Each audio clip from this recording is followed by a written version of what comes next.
Good morning all of you. आज अपना first class है इंटर लॉ का। मेरे सर के ऊपर हमेशा सब्जेक्ट का नाम लिखा हुआ रहता है, दिख रहा होगा, इंटर लॉ। और आज अपनी फर्स्ट क्लास है। फर्स्ट क्लास में मैं पढ़ाऊंगा भी, पर पहले मैं कोर्स का सारा डिटेल इंट्रोडक्शन, पढ़ने का तरीका क्या होना चाहिए, ये सब के बारे में डिस्कशन करने जा रहा हूं। बुक्स क्या होंगी, क्लासेस कैसे होंगी, वो सब मैं बता दूंगा। And then I will start a topic. आज पढ़ना भी हम लोग स्टार्ट कर देंगे, ठीक है। ये जो क्लासेस मैं ले रहा हूं ये सीए एंड सीएमए स्टूडेंट्स के लिए है। कंपनी सेक्रेटरी को मैं अलग से पढ़ाता नहीं। सीए एंड सीएमए ये दो तरह के स्टूडेंट्स है। सीए सीएमए का जो सिलेबस होता है it is almost like common, काफी हद तक कॉमन है, but yes then there are separate chapters.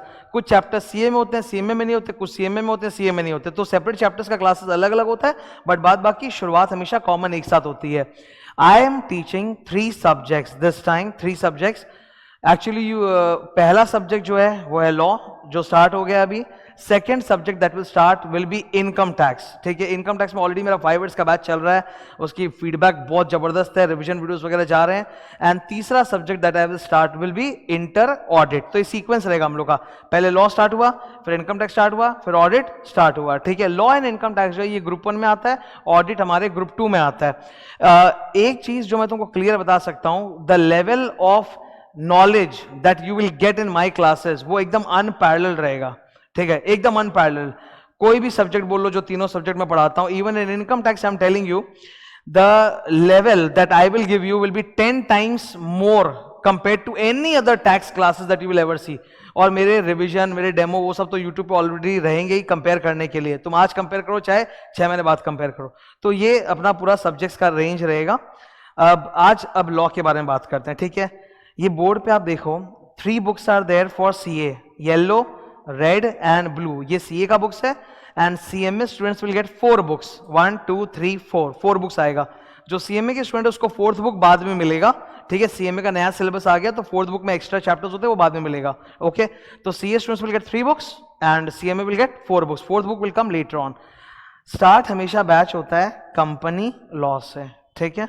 हमेशा कंपनी लॉ से बैच चालू होता है। ये अभी कंपनी लॉ का एक बार इंट्रोडक्शन दे रहा हूं मैं, बोर्ड पे देख लो। येलो बुक जो तुमको मिला है ना, this one, this is company law का मैट। ये बुक तुमको मिला है, इसमें पूरा सारा का सारा थ्योरेटिकल ज्ञान है, मतलब सारे चैप्टर्स का कंप्लीट थ्योरी, एकदम डिटेल में एक एक चीज, diagram, summary chart, teachers note, explanation, everything is there. फिर ब्लू बुक जो है that is question and answer mat, ठीक है। तुमको टेढ़ा लिखा हुआ पता नहीं पढ़ पा रहे हो कि नहीं। The blue book is question and answer mat. तो मतलब जो भी चैप्टर्स में पढ़ाऊंगा उसके पूरे सॉल्व क्वेश्चन आंसर किस तरह से एग्जाम में प्रेजेंट करना चाहिए, वो सब कुछ पूरा ब्लू बुक में दिया हुआ रहेगा, ओके। रेड बुक जो है दैट इज अदर लॉज, वो अभी हम लोग को नहीं चाहिए। हमारा बैच हमेशा स्टार्ट होता है कंपनी लॉ से। Almost 50% of the classes will be company law. तो अभी आप जब आओगे ना मेरे पास, तो आप 2 बुक लेके आओगे साथ में, एक येलो वाला और एक ब्लू वाला। ब्लू वाला बुक पक्का लाना, ये नहीं कि क्वेश्चन आंसर तो नहीं लाएंगे, वो भी लाना है, बिकॉज क्वेश्चन आंसर मैं क्लास रूम के अंदर डिस्कस करूंगा तुम लोग के साथ, ठीक है। तो you will carry 2 books, yellow and blue, okay. Now एक बार मैं थोड़ा सा सिलेबस दिखा देता हूं और फिर मैं पढ़ेंगे कैसे वगैरह उसमें जाते रहेंगे, ठीक है। सबसे पहले ये एक बार सिलेबस दिखा रहा हूं सीए इंटरमीडिएट का। सीए इंटरमीडिएट के सिलेबस में आप देख लो, ये सब चीजें तो बार बार आती रहेंगी, पर क्या है कि ये पहला क्लास है, इंट्रो क्लास, इसलिए फर्स्ट क्लास में स्टूडेंट को पता होना चाहिए कि उसका सिलेबस क्या है, तो मैं डिस्कस कर रहा हूं, वरना ये इसको याद करने की चीज नहीं है। सीए इंटरमीडिएट में सिलेबस में 2 पोर्शन है। Part 1 60% as you can see is company law, and part 2 40% is other law. Paper 100 mark का नहीं आता, पेपर 120 मार्क का आता है, ये सुन लो। ये तुम लोग नहीं जानते हो, तुम समझ जाओ मेरे से। पेपर जो आएगा वो 100 मार्क का नहीं, 120 मार्क का होता है, जिसमें 20 मार्क्स चॉइस होता है। दे गिव यू चॉइस, ये कर लो या वो कर लो। तो पेपर सेट 120 मार्क का होता है, पर आपको अटेम्प्ट कितने का करना है, 100 मार्क का। Are you getting my point? तो तुम जब ये परसेंटेज को डिवाइड कर रहे हो तो don't multiply it with 100, you multiply it with 120। तो 60% of 120 is how much? 72, 72, correct बोला मैंने। तो 72 मार्क का पेपर सेट होगा कंपनी लॉ से, और 40% ऑफ 120 इज 48 मार्क्स, तो 48 मार्क्स सेट होगा तुम्हारे अदर लॉ से, ठीक है। सॉरी होता क्या है, सारे स्टूडेंट्स का कंप्लीट फोकस कंपनी लॉ पे रहता है, और अदर लॉ जो रहता है उनका खराब हो जाता है, उसकी अच्छे से वो तैयारी नहीं करते हैं, ठीक है। इसका बहुत बड़ा नुकसान एग्जाम हॉल में जाके झेलना पड़ता है। तो मैं हमेशा स्टूडेंट को बोलता हूं तुम अपने दिमाग में 60-40 नहीं सोचोगे, तुम अपने दिमाग में सोचोगे 50-50। क्या सोचोगे तुम अपने दिमाग में? 50-50 कि 50 नंबर कंपनी वाला, 50 नंबर का अदर लॉ। तुम अपने दिमाग में यही सोच के चलो, तब तुम अदर लॉ को प्रॉपर इज्जत देके पढ़ोगे और तुम्हारे नंबर जोर से ऊपर जाएंगे लॉ के अंदर। 2 टर्म पहले अभी लास्ट 3-4 टर्म से इंडिया में जो भी रैंक 1 2 3 आ रहा है उसमें से एक स्टूडेंट मेरा ही रहता है। और एक स्टूडेंट थी, she is from Maharashtra, I think she got 90 in law. 90 लाना थियरी पेपर में, तुम जानते हो बहुत बड़ी बात है। और ये बोर्ड का थ्योरी नहीं, 11-12 का। 11-12 में तो 90 वो लोग ऐसे बांटते हैं, 90, 95, 99, अच्छा 105 चाहिए लो 105। यहां वैसा नहीं होता, कॉम्पिटिटिव एग्जाम है ये सब। सीए सीएमएस कॉम्पिटिटिव एग्जाम, यहाँ 90 लाना मतलब लाइक एग्जामिनर के लिए मतलब नंबर काटने को बचा नहीं होगा कि कहाँ काटे इस लड़की का नंबर, ऐसा हालत रहा होगा। ठीक है, तो तुम अगर एफर्ट डालोगे ना अदर लॉ में, तुम भी चले जाओगे उस 90 पे। सिलेबस देख लो, अदर लॉस के अंदर ना सर सिर्फ 4 चैप्टर्स हैं, contract act, negotiable act, interpretation and general clauses. थोड़ा बहुत कॉन्ट्रैक्ट एक्ट का फ्लेवर तुमको मालूम होगा फाउंडेशन से, बट यहां वो फ्लेवर और बहुत जोर से एक्सप्लोर होने वाला है। ठीक है, कंपनी लॉ में there are lot of chapters, ये कंपनी लॉ में सारे चैप्टर्स का लिस्ट है जो आप देख सकते हो। ठीक है, तो there are lot of chapters. ये है सीए इंटर का सिलेबस। सीएमए इंटर का सिलेबस जो है वो ज्यादा डाइवर्स है, ये सीएमए का नया सिलेबस है। अब की बार इन्होंने क्या किया, सीएमए इंटरमीडिएट के अंदर जो पहला पेपर होता है वो अकाउंट्स नहीं, वो लॉ है। The first paper will be law, paper number 5। 1 2 3 4 paper जो होता है वो फाउंडेशन को बोलते हैं वो लोग। Paper 5 is the first paper, business law and ethics. 4 part में डिवाइडेड है, और ये 4 पार्ट में कमर्शियल लॉज है, इंडस्ट्रियल लॉज है, कॉर्पोरेट लॉ यानी कंपनी लॉ 40 मार्क का है, एंड बिजनेस एथिक्स 15 मार्क का है। थोड़ा चेंज हुआ है, अच्छे अच्छे चैप्टर्स आए सिलेबस में। कॉमन सिलेबस जो है वो एक साथ करेंगे, और जो सेपरेट चैप्टर्स होते हैं ना थोड़े बहुत, वो अलग से किए जाएंगे। ठीक है, ये डिस्कशन हो गया। Now we come to book. ठीक है, अब बुक में आ जाओ। कंटेंट्स खोलो, कंटेंट सर।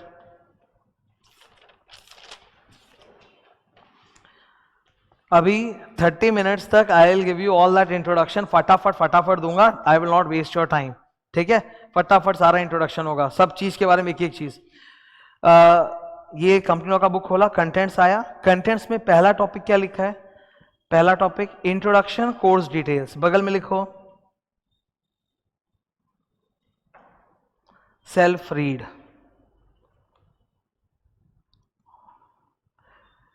मतलब एक स्टूडेंट जानना चाहता है ना कि सर कोर्स का क्या डिटेल होगा, एग्जाम कब है, अमेंडमेंट्स आएंगे तो क्या करूंगा, ये वो सब डिटेल मैंने सब लिंक विंक सब इसके अंदर डाल दिया टाइप करके। पहले ये चीज 4 पेज का जो है ना, ये क्लास में बोल बोल के लिख के टाइम वेस्ट होता था, तो अब नहीं, सीधा है, तुम हमेशा देख सकते हो। सेकंड क्या लिखा है? सेकंड वो चीज है जो हर स्टूडेंट का डाउट होता है कि सर एग्जाम में प्रेजेंटेशन कैसे लिखे, थ्योरी में नंबर नहीं आता मेरा, तो पूरा प्रेजेंटेशन में लिख के दिया हूं। Again self read. तो ये दो, मैं ऐसा नहीं कि मतलब तुमको मतलब मैं एकदम बताऊंगा नहीं, मैं तो बताते रहूंगा बीच में, पर मैंने प्रिंट में भी लिख के तुमको दे दिया कि हमेशा तुम्हारे पास रहे। ठीक है, थर्ड क्या दिख रहा है? कंपनी लॉ बेसिक्स, ये आई विल टीच, इसमें कुछ मत लिखो, ये मैं आज पढ़ाऊंगा। ठीक है, I will teach you company law basics and then I will go to chapter. तो आज हो सकता है कि आज की क्लास ना इंट्रोडक्शन और कंपनी लॉ की बेसिक्स में निकल जाए, मे बी कि हम लोग चैप्टर में जा नहीं पाए, या गए तो बस हल्का सा मैं दिखा दिया, उतना ही हो पाएगा। ठीक है, तो आज ये चैप्टर मेन पढ़ेंगे, कंपनी लॉ का बेसिक्स। हो सकता है तुम कंपनी लॉ का बेसिक्स ऑलरेडी जानते हो, तुमने फाउंडेशन में किया हो, बट फिर भी एक बार वो रिकैप कराना जरूरी है। जब मैं पढ़ाऊंगा आई विल नॉट अज्यूम एनीथिंग, मतलब आई विल अज्यूम कि तुम्हें नहीं पता है और मैं 0 लेवल से ही पढ़ाऊंगा, तो हम लोग 0 से हाई फाई पे मूव करेंगे। ठीक है, अज्यूमिंग कि तुमको नहीं आता। ओके, ये अपना कंटेंट्स है। कंपनी लॉ के कंटेंट्स में आपको कितने चैप्टर्स दिख रहे हैं? देखो तो 20 चैप्टर होंगे, देखो नीचे 20 चैप्टर दिख रहे हैं। अच्छा, 20 में से जो 17 चैप्टर है ना, 17 chapters, that is common in CA and CMA, वो कॉमन है। और जो लास्ट का 3 चैप्टर है ना, 18, 19, 20, वो सिर्फ सीए के लिए है। ठीक है, तो मैंने लिख भी दिया ब्रैकेट में, हाईलाइट भी कर दिया है, ये देखो दिख रहा है, नॉट फॉर सीएमए लिखा हुआ है। तो अगर आप सीए के स्टूडेंट हो तो आपको 20 चैप्टर पढ़ने हैं, और अगर आप सीएमए के स्टूडेंट हो तो आपको 17 चैप्टर पढ़ना है, आपको वैसे ही क्लास मिलेगा। ठीक है, सो लास्ट 3 चैप्टर में I will inform in advance कि सीएमए के स्टूडेंट्स अब आपको नहीं करना ही है, आपका अलग चैप्टर चालू होगा। अच्छा, चैप्टर्स के बाद अपने को क्या दिख रहा है सर? अपेंडिक्स। अपेंडिक्स में देखो बहुत सारा छोटा छोटा चीज डाला हुआ है, इसमें भी कुछ चीजें ऐसी है जो मैं पढ़ाऊंगा और कुछ तुम्हारे रेफरेंस के लिए। कौन सा मैं पढ़ाऊंगा, लिख लो डेफिनेशंस। टीच मतलब मैं पढ़ाऊंगा तुमको डेफिनेशंस, ठीक है। सेकंड आपको क्या दिख रहा है, लिस्ट ऑफ फॉर्म्स, मतलब कंपनी लॉ में ना बहुत सारे फॉर्म जमा करने पड़ते हैं आरओसी के पास, बताऊंगा मैं। तो वो फॉर्म्स का पूरा कंप्लीट लिस्ट है, ताकि कभी भी भटकना नहीं पड़े, कहीं खो नहीं गया, सब यहीं पे आपके लिए। तो ये रेफरेंस के लिए, ये सारे फॉर्म्स मैं आपको चैप्टर जब पढ़ाऊंगा ना तो उसके अंदर पूरा पढ़ाऊंगा अच्छे से, ठीक है। चैप्टर के अंदर हम लोग सारा फॉर्म्स पढ़ते जाएंगे। थर्ड सर क्या दिख रहा है, डीमैट, टेबल ए, टेबल एफ, टीच, ये मैं पढ़ाऊंगा। Fourth, next D number appendix क्या लिखा है, इलेक्ट्रॉनिक फाइलिंग ऑफ फॉर्म्स। थोड़ा स्पेलिंग ठीक कर लो, एफ आई सिंगल एल होगा, डबल एल नहीं। देखो डबल एल का मतलब होता है फिलिंग, सिंगल एल का मतलब होता है फाइलिंग। समझ लो मैं क्या बोल रहा हूं, pronunciation filing, F I L I N G, filing, और डबल एल मतलब फिलिंग, तो वो फाइलिंग होना चाहिए, ये मैं पढ़ाऊंगा।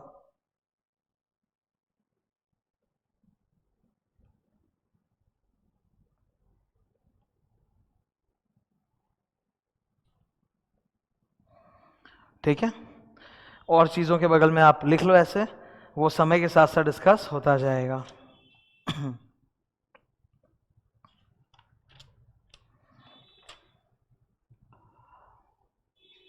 ठीक है, तो अभी एक बार कंटेंट्स के साथ हम लोग का एक अक्वेंटेंस, एक परिचय हो गया। हटा रहा हूं इसको, बंद कर दो इसको, ठीक है। Now before starting the teaching वाला पार्ट, कंप्यूटर लॉ बेसिक्स, कुछ इंट्रोडक्शन। कॉपी में आ जाओ। अब थोड़ी देर के लिए ना हम लोगों का कॉपी वर्क रहने वाला है, ओके। जो students Google drive mobile app में कर रहे हैं उनको भी मैं बोल रहा हूँ, जब जब मैं बोर्ड पे कुछ भी लिखूं कॉपी नोट्स, वो आपको कॉपी करना, उसमें आलस मत करना। Writing practice is necessary, writing practice के बिना एग्जाम में थ्योरी नहीं लिख पाओगे, तो सारा राइटिंग प्रैक्टिस मेरे साथ ही क्लास में करना है, अलग से कोई होमवर्क नहीं रहने वाला, okay. Now I will discuss few basic things, our learning approach, okay. Listen to me. पहले मैं अपने बारे में एक इंट्रोडक्शन दे देता हूँ। मेरे बारे में जो भी इंट्रोडक्शन ऑब्वियसली वो लिखने की जरूरत नहीं, वो मैं जस्ट बता रहा हूँ। I am a CA and a CS। I have been a topper throughout my academics. मेरे को पढ़ाई में हमेशा से ही बहुत इंटरेस्ट रहा है, शुरू से I have been a topper kind of a student. CA inter में मेरा ऑल इंडिया रैंक था 43, CA फाइनल में ऑल इंडिया रैंक था 1919, and CS company secretary final में मेरा ऑल इंडिया रैंक था 7। तो हमेशा से ही पढ़ाई में बहुत मैं स्ट्रांग रहा हूँ, मेरा एकेडमिक्स बैकग्राउंड बहुत स्ट्रांग है। मुझे पढ़ाते हुए 10.5 years हो गए हैं। आफ्टर बिकमिंग चार्टर्ड अकाउंटेंट 1 साल मैं जॉब करने गया था KPMG में। जो लोग नहीं जानते आपको बता देता हूँ, चार्टर्ड अकाउंटेंट फर्म्स होती है ना, जिनको हम लोग अकाउंटिंग या ऑडिटिंग फर्म्स बोलते हैं, तो वर्ल्ड में टॉप 4, जिनको बेस्ट 4 बोला जाता है, बिग 4 बोला जाता है। There are big 4 accounting firms in the world, PwC, KPMG, Deloitte, Ernst and Young. ये सब नाम तुम लोग सुनोगे, आज शायद नहीं सुना होगा तो अभी सुन लोगे, धीरे धीरे पता चलेगा। तुम लोग सबका भी एक दिन होगा जब तुम लोग भी इसमें जाओगे शायद काम करने। तो I was in one of them, KPMG के अंदर में था, ठीक है। तो मैं 1 साल वहां पे गया था, चेन्नई गया था मैं, मेरा पोस्टिंग चेन्नई में था, तो KPM चेन्नई में 1 साल काम किया। उसके बाद आई केम इन टू टीचिंग, और तब से मैं टीचिंग ही कर रहा हूँ। सो अभी right now I have completed like 10.5 years of teaching, 10.5 साल मुझे हो गए पढ़ाते हुए। I am 35 years of age, obviously married. I have मेरे अभी 1 साल पहले ट्विन बेटियां पैदा हुई है। हमारे घर में 3 बच्चे हैं एक्चुअली, 1 साल के, तीनों एक ही एज के। विकास भैया के एक लड़का है, मेरा छोटा भैया विकास, वो भी चार्टर्ड अकाउंटेंट है। विकास भैया तुम लोग हर किताब में देखोगे उनका नाम लिखा हुआ है। He is 3 years younger to me. तो उनके एक बेटा है, मेरे ट्विन डॉटर्स हैं, तीनों 1-1 साल के हैं घर पे। तो उस तरह का एक माहौल रहता है, ये हर वक्त घर में खिचड़ी जैसा। We are a joint family, I come from a big joint family. अब पर्सनल लाइफ के बारे में तो बता दिया मैंने, अब प्रोफेशनली ये टीचिंग चल रहा है, और मुझे टीचिंग में ही बहुत ज़्यादा आनंद आता है। मुझे कोई और चीज़ में उतना एंजॉयमेंट नहीं मिलता, या सेटिस्फैक्शन या हैप्पीनेस नहीं मिलता, जितना मुझे काम से मिलता है। मतलब I come to the centre early in the morning, ठीक है। अर्ली इन द मॉर्निंग मतलब समझ लो 7:30 के रेंज में I come to the centre. This centre and then I leave at same time 7:30 PM। तो मेरा 12 घंटे का वर्क रहता है। इवन संडेज को भी मैं वर्क करता हूँ, कुछ रिवीजन करा दिया, कुछ बैचेस ले लिए, इस तरह से बहुत काम होता है। मतलब क्लासेस लेने के अलावा बुक क्रिएट करना, उसमें बहुत मेहनत होता है। फिर रिवीजन कराना, रिवीजन के नोट्स बनाना, उसमें टाइम लगता है। फिर यूट्यूब में कोई चीज़ के ऊपर बोलना, ओपिनियन देना, मोटिवेशन करना, तो हर चीज़ ये चलते रहता है। स्टूडेंट लोग से मैं फ़ोन कॉल पे बात भी करता हूँ। जो भी मेरे स्टूडेंट्स होते हैं, तुम सबका नंबर मेरे फ़ोन में सेव रहता है। तो मेरा नंबर तुम सबके साथ ऑलरेडी शेयर किया हुआ ही है, वो तुम लोग को मिलता ही है। तो उसी नंबर से तुमको सारे मेरे व्हाट्सएप कम्युनिकेशन जाते हैं, जो भी वो की वगैरह होता है सब वहीं से आता है, ठीक है। तो कई बार कैसा होता है कि स्टूडेंट लोग को बात करना होता है तो मैं कॉल पे बात भी कर लेता हूँ, कॉल बैक करके उनको। ये हुआ पढ़ाने का। अब तुमको पढ़ना कैसे है, हम लोग का पढ़ने का अप्रोच क्या होगा, उस पर बात करते हैं। My teaching approach is very simple. Classroom के अंदर मैं इधर उधर की बातें नहीं करूंगा। तुम लोग अभी एक 11-12 फाउंडेशन मोड से निकल के इंटर में पहली बार घुसे हो।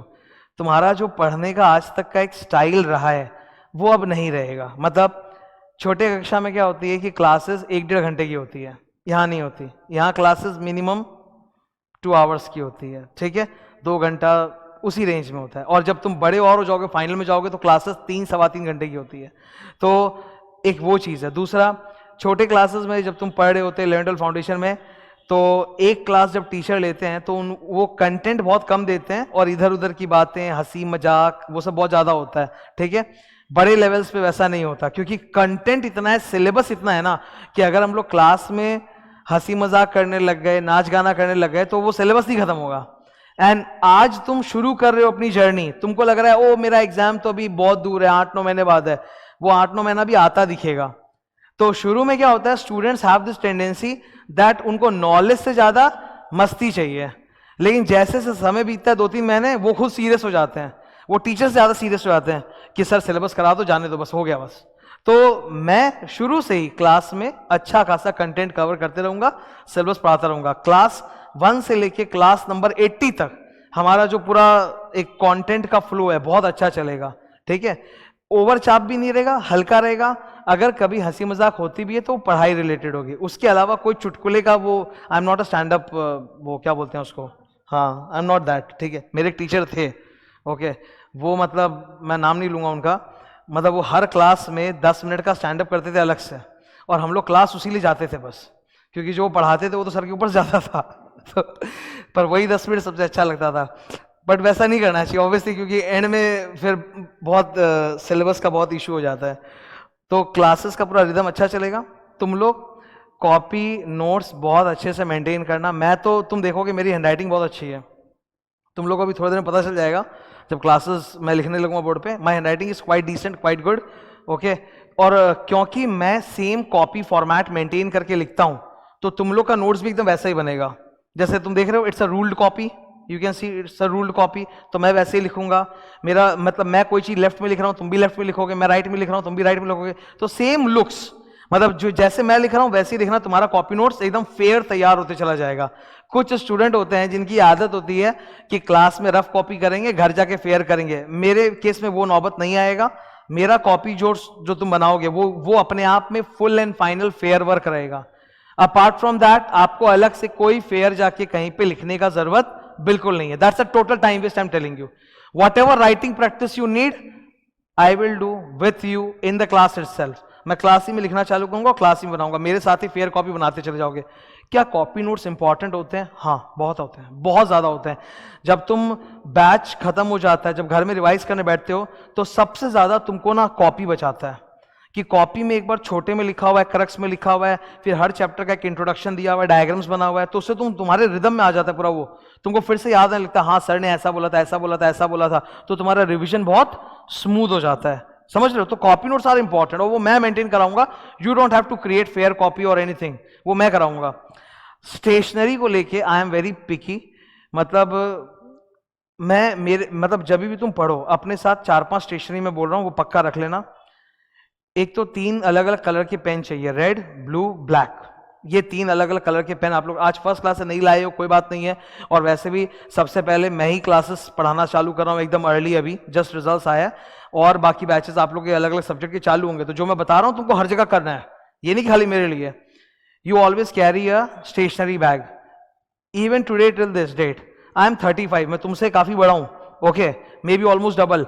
मेरे पास भी एक स्टेशनरी बैग रहता है अभी भी, हमेशा मैं उसमें अपना सारा स्टेशनरी हर वक्त कैरी करता हूं, बिकॉज आज अगर तुमको पढ़ा रहा हूं तो मेरे को भी तो पढ़ना पड़ेगा, तुमको लिखा रहा हूं तो मेरे बुक में तो बगल में लिखा हुआ होना चाहिए। तो stationery is important. 3 colour pen पक्का रखना है, एक रेड, एक ब्लू, एक black. My personal favourite is always red pen. मैं हमेशा रेड पेन से ही बुक में मार्किंग करता हूं, लिखता हूं, ठीक है, वो मेरा फेवरेट था हमेशा। मेरे पॉकेट में you will see there is a red pen, pocket में होगा, टेबल पे लिखा होगा।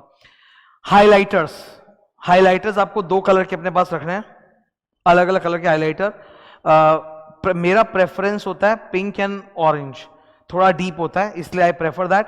येलो कलर का हाइलाइटर मुझे उतना प्रेफरेबल नहीं लगता, बिकॉज वो तुम लिख देते हो ना बुक के ऊपर, अगर हाइलाइटर चलाओगे तो काफी समय के बाद जब बुक बंद होती है, खुलती है ना, तो वो येलो कलर एकदम फेड हो जाता है, तो वो दिखता भी नहीं कि मैंने कभी हाईलाइट किया था। तो यू कैरी थोड़ा सा deep colour. Blue green colour का हाइलाइटर कतई मत लेना, वो इतना डीप होता है कि जो लिखा है वो भी मतलब दिख नहीं पाएगा।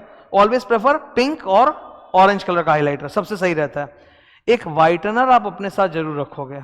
Whitener if you don't no, मैं एक बार शो कर देता हूं तुमको, आप पता है इसमें गूगल ड्राइव में आ रहा है कि नहीं, इसमें लैपटॉप, इस तरह का एक वाइटनर आता है, ठीक है, इट्स नॉट लिक्विड, जस्ट ऐसे ओपन किया, स्टेशनरी से स्वाइप कर लिया। बिकॉज क्या होगा, पढ़ते वक्त कई बार कट्टम कुट्टा होगा, और जब हम लोग कट्टम कुट्टा कहीं करते हैं ना, वो आंख को चुभता है, और कट्टम कुट्टा के आगे पीछे लिखा हुआ दिखना बंद हो जाता है। तो you please carry this whitener. ये सब छोटा मोटा इन्वेस्टमेंट है, पर ये तुम्हारे कॉपी नोट्स को, तुम्हारे बुक नोट्स को एकदम उठा देगा ऊपर, ठीक है। तो जहां भी गड़बड़ है, हल्का सा वाइटनर चला लिए, ये एकदम कोई लिक्विड नहीं, it's a tape type of whitener, ये मिलता होगा मार्केट में, देख लेना। नेक्स्ट थिंग, पोस्टिट रखोगे अपने साथ आप। पोस्टिट्स इसको बोलते हैं, जैसे I carry coloured post-its with me, ठीक है। पोस्टिट विजिबल है कि नहीं है, मतलब ये क्या होता है कि जैसे तुम एक बुक पढ़ रहे हो, तो बुक में कौन से पेज में जाना है, अलग अलग पेज में जाना होता है ना, तो अभी जो टॉपिक पे तुम पढ़ रहे हो या रिवीजन कर रहे हो, वहां पे एक पोस्टिट लगा के रख दिया। ये तुमको लगेगा कि सर ये क्या आज बच्चा बुद्धि कर रहे हैं, केजी वाला चीज बना रहे हैं, पर यार ये सब इंपॉर्टेंट है। कई बार क्या होता है कि हम लोग रिवीजन इसीलिए नहीं कर पाते क्योंकि पोस्टर लगाया हुआ नहीं था, किताब खोल के मतलब ढूंढना पड़ रहा, उसी में मन नहीं, पढ़ने के ना 100 बहाने होते हैं। पढ़ने के लिए एक बहाना चाहिए, पर नहीं पढ़ने के ना, मैं आपको बता रहा हूं 100 बहाने होते हैं। Even a small thing will distract you from studies. एक छोटा सा कुछ जगह नहीं पढ़ेंगे, तो एक पोस्टर लगा हुआ नहीं, किस पेज पे जाना, भट नहीं पढ़ेंगे आज, थक गए हम जीवन से, तो होगा। तो ये सब चीज तुमको हेल्प करेगा कि जब तुम कोई बुक पढ़ रहे हो, उसमें जो भी करंट टॉपिक चल रहा है, वहां पोस्टर लगा दिया, तो तुरंत वहां पन्ना खोले, पढ़ना चालू, ठीक है। बगल में लिखना, बुक में मैं बहुत लिखाऊंगा, कॉपी नोट्स तो है ही, इसके अलावा बुक में जब अपने पढ़ेंगे ना, दुनिया भर का I will write captions, markings, this that with you, वो पढ़ने में बहुत हेल्प करता है, उससे रिवीजन फास्ट होता है। नॉर्मली तुम एक ब्लैंक पेज जब पढ़ते हो, लिखा हुआ टाइप किया हुआ, इट टेक्स 5 मिनट्स, और वही जब पूरा मार्किंग मार्किंग रहता है ना, it takes 1 minute only to read 1 page. तो बहुत फर्क पड़ता है। तो ये सब स्टेशनरी अपने साथ हमेशा कैरी करोगे, ठीक है। कॉपी का जहां तक सवाल है, वो आपकी चॉइस है, आप व्हाइट कॉपी यूज कर सकते हो या लाइन वाली कॉपी जो मैं दिखा रहा हूं बोर्ड पे। मैक्सिमम स्टूडेंट लाइन वाली कॉपी यूज करते हैं, मुझे पर्सनली भी लाइन वाला कॉपी थोड़ा ज्यादा पसंद आता है, ठीक है। बट व्हाइट कॉपी में भी लिखते हो तो कोई दिक्कत नहीं है, ठीक है, वो भी अच्छा प्रैक्टिस है। तो that was all about stationery. अब वापस से कॉपी नोट्स पे आते हैं नीचे। कॉपी में हेडिंग फर्स्ट क्लास। कॉपी में इंडेक्स जरूर मेंटेन करोगे, मतलब कॉपी का पहला 1 या 2 पेज छोड़ देना इंडेक्स बनाने के लिए, और इंडेक्स में लिखते रहना फर्स्ट क्लास ये पढ़ाया गया था, ठीक है। इंट्रोडक्शन, जैसे आज की क्लास का थीम क्या है, इंट्रोडक्शन एंड बेसिक्स। आज की क्लास का कंटेंट क्या है, introduction and basics of company law. तो ये आज की क्लास का थीम है, फर्स्ट क्लास ये थीम है, और फिर उसके बाद जाके पेज नंबर लिख लेना, कॉपी का पेज नंबर इतना से इतना, कॉपी में पेज नंबर दो, ठीक है। बहुत फायदा होगा, रिवीजन के टाइम पे ढूंढना एकदम आसान हो जाता है। ओके, अब आ जाओ, मैं कॉपी में लिखने जा रहा हूं, यू स्टार्ट विथ मी।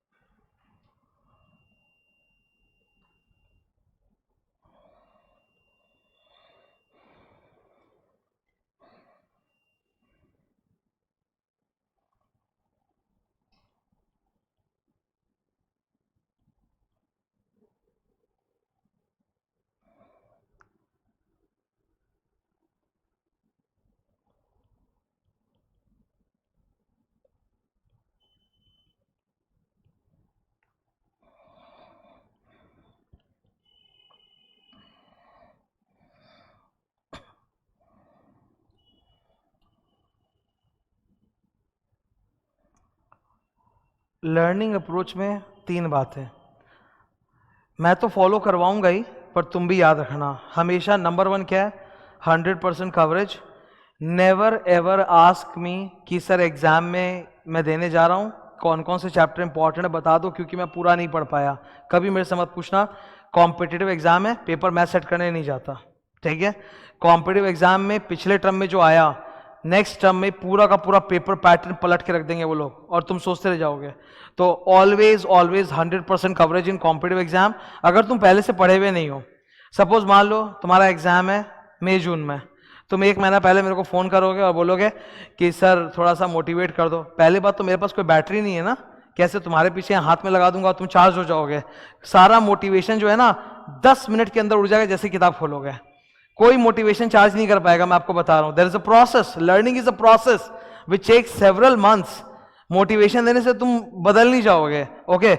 और अगर तुम मेरे को ये बोलते हो सर मेरे पास टाइम ही नहीं, इतना पढ़ नहीं पाएंगे, सिलेक्टेड चैप्टर बता दो, तो मैं सीधा एक ही बात बोलूंगा, इस बार मत जाओ, टर्म छोड़ दो, अगले टर्म में जाना।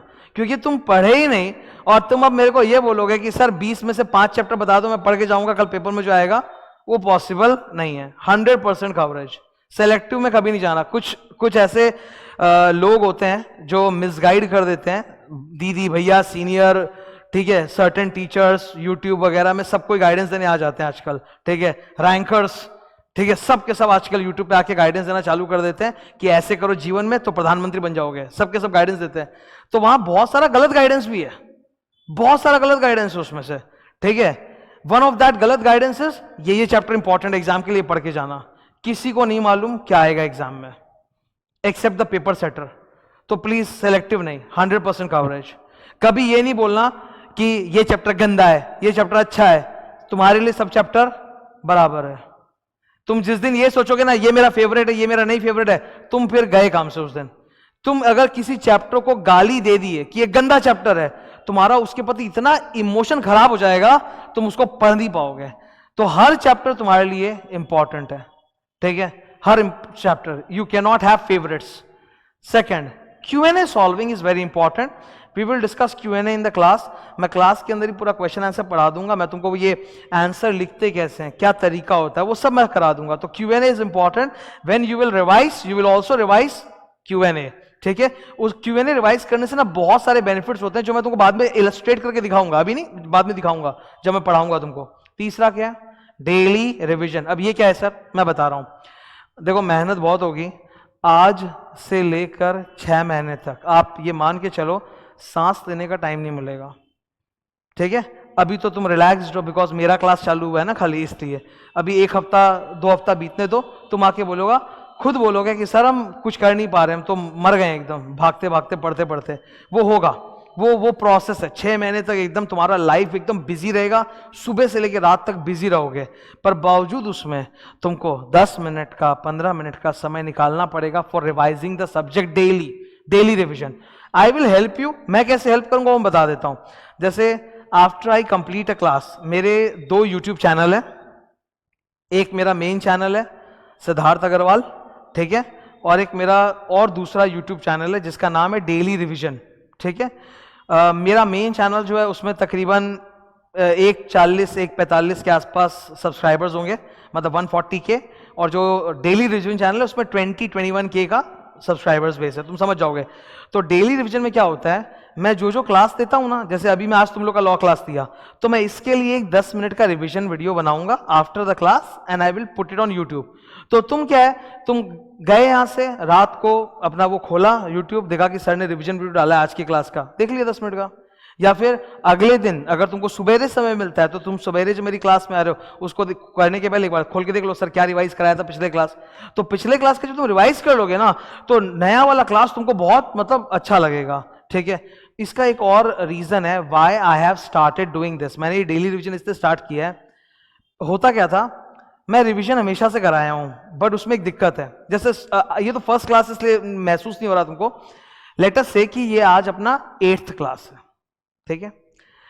अब होता क्या है कि when I start teaching the class number 8, मैं 7th क्लास में जो पढ़ाया पहले मैं 10 मिनट रिवाइज कराऊंगा और फिर मैं पढ़ाऊंगा। इससे ना स्टूडेंट का एनर्जी ड्रॉप कर जाता है, क्योंकि स्टूडेंट जब आता है तो होता है ना, नई क्लास, नई उमंगे, नई चीजें, पर नहीं, पुरानी चीजें 10 मिनट तक।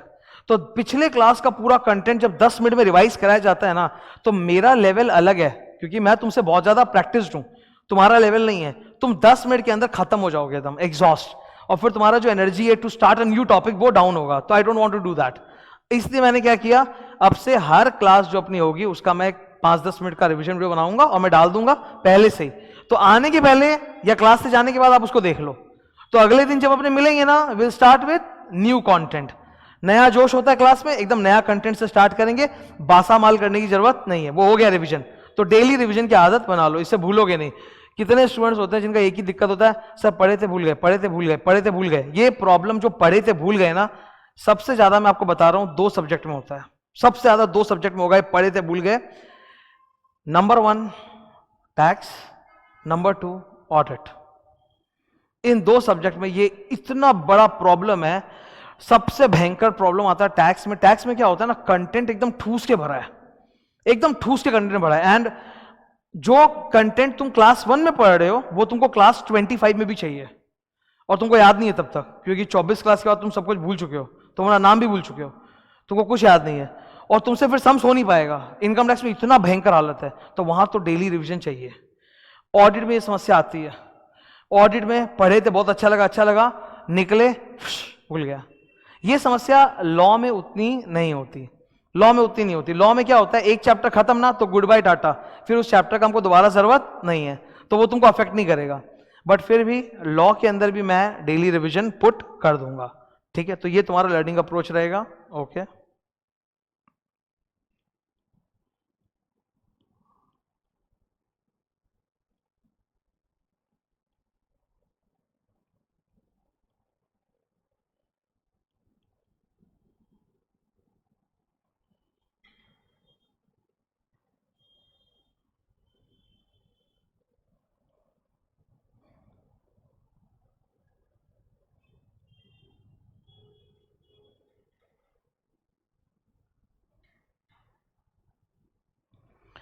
जब कभी बहुत थक जाओगे और लगेगा कि यार ये सिलेबस तो माउंट एवरेस्ट है, मेरे बस का नहीं है, ये पढ़ाई मेरे बस की नहीं है, मेरे को पढ़ाई छोड़ देना चाहिए, उस वक्त प्लीज़ अपने आप को ये याद दिलाना कि कोई भी इंसान जो आज जिसको आप सक्सेसफुल देख रहे हो या क्वालिफाइड देख रहे हो, वो एक दिन में नहीं हुआ। It took a lot of time. If I am teaching you today, it's not a result of 1 day और 1 months effort, it's years and years of effort. तो कोई भी जर्नी जो होती है वो स्टार्ट एक सिंगल स्टेप से होती है। एक दिन तुम्हारा भी ये जर्नी कंप्लीट हो जाएगा। You don't have to get frustrated और लाइक डिप्रेस्ड कि मेरा तो कभी होगा ही नहीं, वो भी हो जाएगा। स्टार्ट करो, धीरे धीरे करते करते इट विल हैपन, ओके। अब नेक्स्ट पेज में चलते हैं। अब अपना कंपनी लॉ बेसिक्स स्टार्ट होने जा रहा है, ठीक है।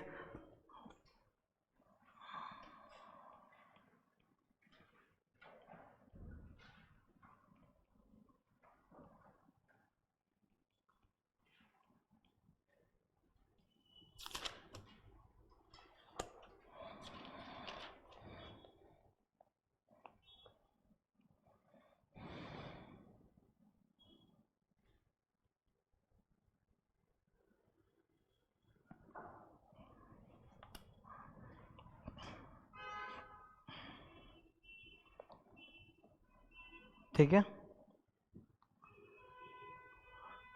तो सारा इंट्रोडक्शन खत्म हो गया। अभी मुझे बोलते हुए शायद रफली हाफ एन आवर हुआ है। All the introduction is over, I have explained everything. फिर भी कुछ अगर पूछना हो तो तुम मेरे से पूछ सकते हो, कोई दिक्कत नहीं, मैं बता दूंगा। अब मैं पढ़ाना स्टार्ट कर रहा हूँ, ठीक है। Company law basics. बहुत ज़्यादा बातें करने की इसमें ज़रूरत नहीं है। जब मैं पढ़ाऊंगा तो तुमको मेरे पढ़ाने का प्रोसेस और तरीका समझ में आते चला जाएगा। थोड़ी देर में तुम यूज्ड टू हो जाओगे, ठीक है। इधर बुक पे आते हैं। हेडिंग दे लिया कॉपी में। Now go to book. Book का पेज नंबर कितना है? 3.2।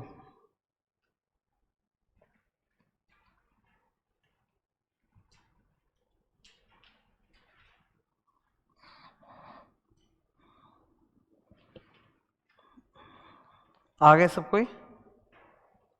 ये डायग्राम मिल गया, पेज 3.2 पे पहुंच गए, ठीक है। Company law basics clear.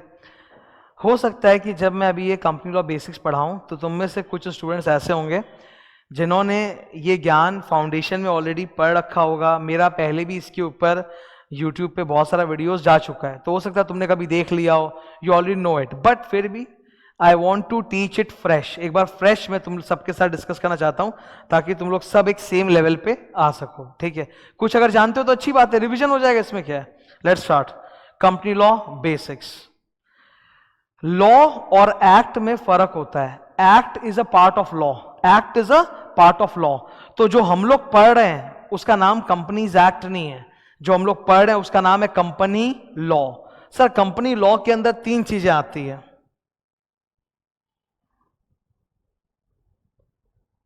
मत करो, लिखो। अरे बोर्ड पर तो मैं जो भी करूं वो तुमको करना ही है, उसमें बार बार मेरे को बोलने की जरूरत ही नहीं है। मैं जब जब बुक में कुछ लिखूं, मैं कॉपी में नोट्स बनाऊं, वो जस्ट फॉलो मी, ठीक है। और मैं बहुत सुंदर से लिखूंगा, ऐसा नहीं कि घेचा मेचा कर दूंगा, तुम एकदम सेम वैसे। मेरे किसी भी स्टूडेंट का तुम कभी भी बुक कॉपी उठाओगे सबका सेम मिलेगा, because exactly they have followed me. जैसा मैं बताया हूं वैसे करते चलो एकदम, ठीक है। तो जब आप बोलते हो कंपनी लॉ तो उसमें सर 3 चीजें आती है। पहला क्या आता है लिखा हुआ, एक्ट। एक्ट मतलब हाइलाइटर, एक्ट मतलब कंपनी, हाइलाइटर में क्या लिखा है, कंपनीज एक्ट 2013। तो ऐसा थोड़ा ना है कि कंपनीज एक्ट पहली बार 2013 में बना, उसके पहले भी था। इनफैक्ट मैं आपको बता रहा हूं 100 साल पहले भी 1913 में एक कानून बना था जिसका नाम कंपनीज एक्ट था। Companies act 1913। उसके बाद आया था कंपनीज एक्ट 1956। उसके बाद आया companies act 2013। I became CA इन 2010। 2010 में मैं सीए बना था, ठीक है। तो उसके बाद आया क्या, कंपनीज एक्ट 2013। तो मैंने कौन सा कंपनीज एक्ट पढ़ा होगा जब मैं स्टूडेंट था, तो कंपनीज एक्ट 1956।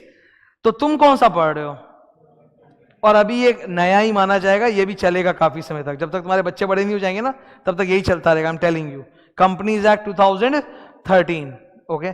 तो कंपनी लॉ का पहला हिस्सा क्या है, कंपनीज एक्ट। कंपनीज एक्ट ये पार्लियामेंट में पास होता है। कहां पास होता है, पार्लियामेंट में। नया पार्लियामेंट बन गया, ठीक है, तो पता ही होगा, खबर तो मीडिया तो देखते ही हो। तो पार्लियामेंट में पास होता है। पार्लियामेंट सेंट्रल गवर्नमेंट का है। भारत का जो स्ट्रक्चर है ना, भारत के गवर्नमेंट स्ट्रक्चर को हम लोग फेडरल गवर्नमेंट बोलते हैं। क्या बोलते हैं, फेडरल। फेडरल गवर्नमेंट का मतलब होता है कि आपके यहाँ एक सेंट्रल गवर्नमेंट है और आपके यहाँ एक स्टेट गवर्नमेंट है। तो हम लोग के यहाँ डुअल गवर्नमेंट स्ट्रक्चर है कि नहीं है।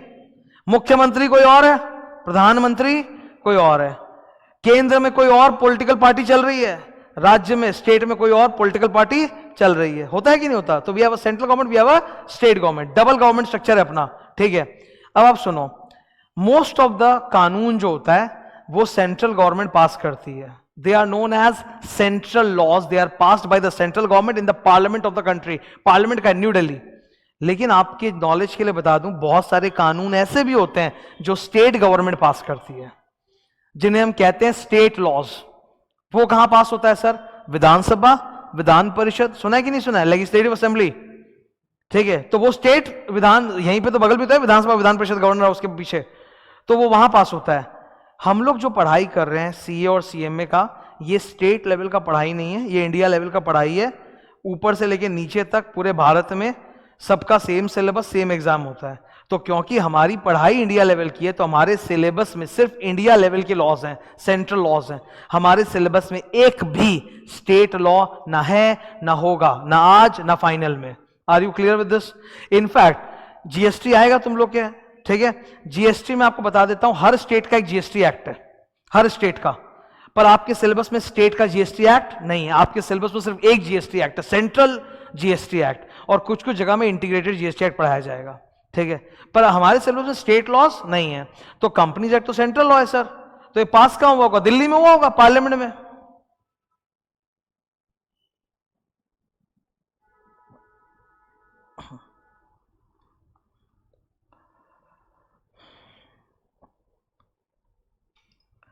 अब मैं पार्लियामेंट के बारे में ना कुछ कमेंट्स करने वाला हूं, सुनो। ये सब बातें जो मैं बता रहा हूं ना, कुछ स्पेशल बातें, ये तुम नहीं जानते हो इस उम्र में, वो तुमको बता देता हूं। एमपी जानते हो, मेंबर ऑफ पार्लियामेंट। पूरे इंडिया में अलग अलग इलाके जिनको हम लोग इंग्लिश में बोलते हैं कॉन्स्टिट्यूएंसी, क्या बोलते हैं? कॉन्स्टिट्यूएंसी। तो अलग अलग कॉन्स्टिट्यूएंसी से एमपी चुन चुन के जाते हैं। एमपी मतलब होता है मेंबर ऑफ पार्लियामेंट। रफली कितने एमपीज है भारत में? 550। कितने? 550 रफली। ये आंकड़ा ऊपर नीचे होता रहता है, पर रफली 550 एमपीज है भारत में, ठीक है, member of parliament.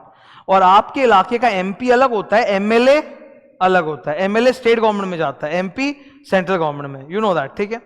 Central government के, स्टेट गवर्नमेंट के चुनाव अलग अलग होते हैं, इलेक्शन अलग अलग होते हैं। जो 550 एमपी पार्लियामेंट में जाते हैं उनमें सब के सब मिनिस्टर नहीं होते। मिनिस्टर वर्ड जानते हो? हिंदी क्या है बोलो? मंत्री। तो 550 एमपी सबके सब मंत्री हो गए क्या? नहीं, 550 में से 70 मंत्री होते हैं। तो out of 550 MPs there are रफली 70 मिनिस्टर्स। तो हर एमपी जो है ना वो मंत्री नहीं होता है, हर एमपी जो है वो मंत्री नहीं होता। Are you clear on this? ठीक है, कितने मंत्री होते हैं? 70। अच्छा, मंत्रियों में भी ना थोड़ा सा ऊपर नीचे का चक्कर है। 70 मिनिस्टर्स जो हैं, आउट ऑफ 70 मिनिस्टर्स, 30 मिनिस्टर्स जो हैं वो कैबिनेट मिनिस्टर्स हैं, जो सीधा प्रधानमंत्री के साथ कैबिनेट में शामिल होते हैं और इंपॉर्टेंट डिसीजंस देते हैं। तो out of 70 ministers how many are cabinet ministers? 30। तो सर बाकी 40 क्या है? वो जूनियर मिनिस्टर है। क्या है वो जूनियर मिनिस्टर है। तो बाकी 40 को ना जूनियर मिनिस्टर बोलते हैं या फिर मिनिस्टर ऑफ स्टेट बोलते हैं। मैं धीरे बोल रहा हूं। आउट ऑफ 550 70 मिनिस्टर में से 30 जो है वो कैबिनेट मिनिस्टर है और 40 जो है वो जूनियर मिनिस्टर है। जूनियर मिनिस्टर को मिनिस्टर ऑफ स्टेट बोला जाता है, पर वो किसी स्टेट का मिनिस्टर नहीं है, ठीक है। तुम लोग और एक चीज सुन लो, तुम लोग क्योंकि मतलब हम लोग का जो इंडिया का स्कूलिंग सिस्टम से पढ़ के पैदा हुए हैं ना हम लोग सबके सब, तो हम लोग जब भी स्टेट वर्ड सुनते हैं तो हमारे दिमाग में स्टेट का मतलब आता है राज्य। राज्य मतलब स्टेट मतलब हो गया महाराष्ट्र, तमिलनाडु, फलाना का। स्टेट का जो जनरल इंग्लिश मीनिंग होता है वो राज्य नहीं होता है। द वर्ड स्टेट, इसका जनरल इंग्लिश मीनिंग होता है सरकार, ठीक है। तुम सरकार के खिलाफ बगावत कर रहे हो, तुम स्टेट के खिलाफ बगावत कर रहे हो। स्टेट मतलब तुम्हारा स्टेट नहीं, स्टेट मतलब सरकार। समझ लो मेरी बात को तुम। तो ये जो मिनिस्टर ऑफ स्टेट होते हैं ना, ये स्टेट के मिनिस्टर नहीं होते, ये सेंट्रल मिनिस्टर है, ये जूनियर मिनिस्टर्स है। स्ट्रक्चर समझ में आ गया आपको? निर्मला सीतारमण का नाम सुने हो? आपको क्या लगता है वो क्या होंगी? वो जूनियर मिनिस्टर होगी कि कैबिनेट होगी? Sir 100% cabinet. हर वक्त न्यूज में छाई रहती है वो, हर वक्त। और तुम अगर नहीं जानते तुमको बता देता हूं, 2 सबसे बड़ा मिनिस्ट्री उनके हाथ में है। 2 सबसे बड़ा मिनिस्ट्री उनके हाथ में। मिनिस्ट्री मतलब मंत्रालय, मिनिस्टर मिनिस्ट्री, मिनिस्टर मतलब मंत्री, मिनिस्ट्री मतलब मंत्रालय। 2 बड़ा बड़ा मिनिस्ट्रीज उनके पास है। कौन सा? नंबर 1 बोलो कौन सा, जानते हो तो? हाँ, फाइनेंस। फाइनेंस मिनिस्ट्री सबसे जबरदस्त मिनिस्ट्री। बजट कौन बनाता है? Finance ministry. Income tax GST collect करने का ठेका किसका है? Finance ministry. तो उसकी मिनिस्टर है वो निर्मला सीतारमण। और दूसरा अपना MCA, ministry of corporate affairs. हम कंपनी लॉ पढ़ा रहे हैं ना, कंपनी लॉ कौन सा मिनिस्ट्री संभालता है? Ministry of corporate affairs. ये लिखा हुआ है, सब प्रिंट में लिखा हुआ है। एमसीए बोलते हैं, शॉर्ट में क्या बोलते हैं बोलो? MCA. Full form ministry of सब लिखा हुआ है full form, don't worry. Ministry of corporate affairs. उसकी मिनिस्टर कौन है? अभी तो वही है, बाद में पता नहीं कल होना हो, ठीक है। मतलब चेंज भी तो होता है ना मिनिस्टर। अब इन दोनों ही बड़े बड़े मिनिस्ट्रीज में ना जूनियर मिनिस्टर भी है। एक जूनियर मिनिस्टर है जिनका नाम है इंद्रजीत सिंह राव, तो वो मिनिस्टर ऑफ द स्टेट है, मतलब जूनियर मिनिस्टर निर्मला जी के नीचे हैं, ठीक है। मैं एक बार तुम लोगों को साइड दिखाता हूं। ये मिनिस्ट्री ऑफ कॉर्पोरेट अफेयर्स का वेबसाइट है जो मैं आपको शो कर रहा हूं। दिख गया full form? MCA, ministry of, नीचे क्या लिखा है? गवर्नमेंट ऑफ, मतलब सेंट्रल गवर्नमेंट का मंत्रालय है, ठीक है। ये इसमें मिनिस्टर कौन है? ये देखो, पूरा पढ़ो इनका नाम। Shrimati Nirmala Sitharaman, honourable corporate affairs minister. She is minister, she is cabinet minister. इनके नीचे ये कौन है देखो तो? श्री राव इंद्रजीत सिंह। इनके नीचे क्या लिखा पढ़ो तो? Honourable minister of state. Minister of state का मतलब स्टेट का मिनिस्टर नहीं होता। तुम पूछोगे सर कौन सा वाला स्टेट? जम्मू कश्मीर? अरे नहीं, मिनिस्टर ऑफ स्टेट मतलब वो सेंट्रल मिनिस्टर है, जूनियर मिनिस्टर है, ठीक है। समझ में आ रही बात आपको? ओके, वापस से आते हैं। अब मेरी बात को एक बार सुनना। कंपनी लॉ का सबसे इंपॉर्टेंट हिस्सा कौन सा है? ऐसे तो 3 हिस्से हैं बोर्ड पे, 3 हिस्से हैं, पर सबसे इंपॉर्टेंट हिस्सा है एक्ट। कौन सा act? Companies act. Companies act पास कहां हुआ है? पार्लियामेंट। इससे एक प्रॉब्लम है। प्रॉब्लम क्या है? whenever these people have to amend मतलब होता है चेंज करना।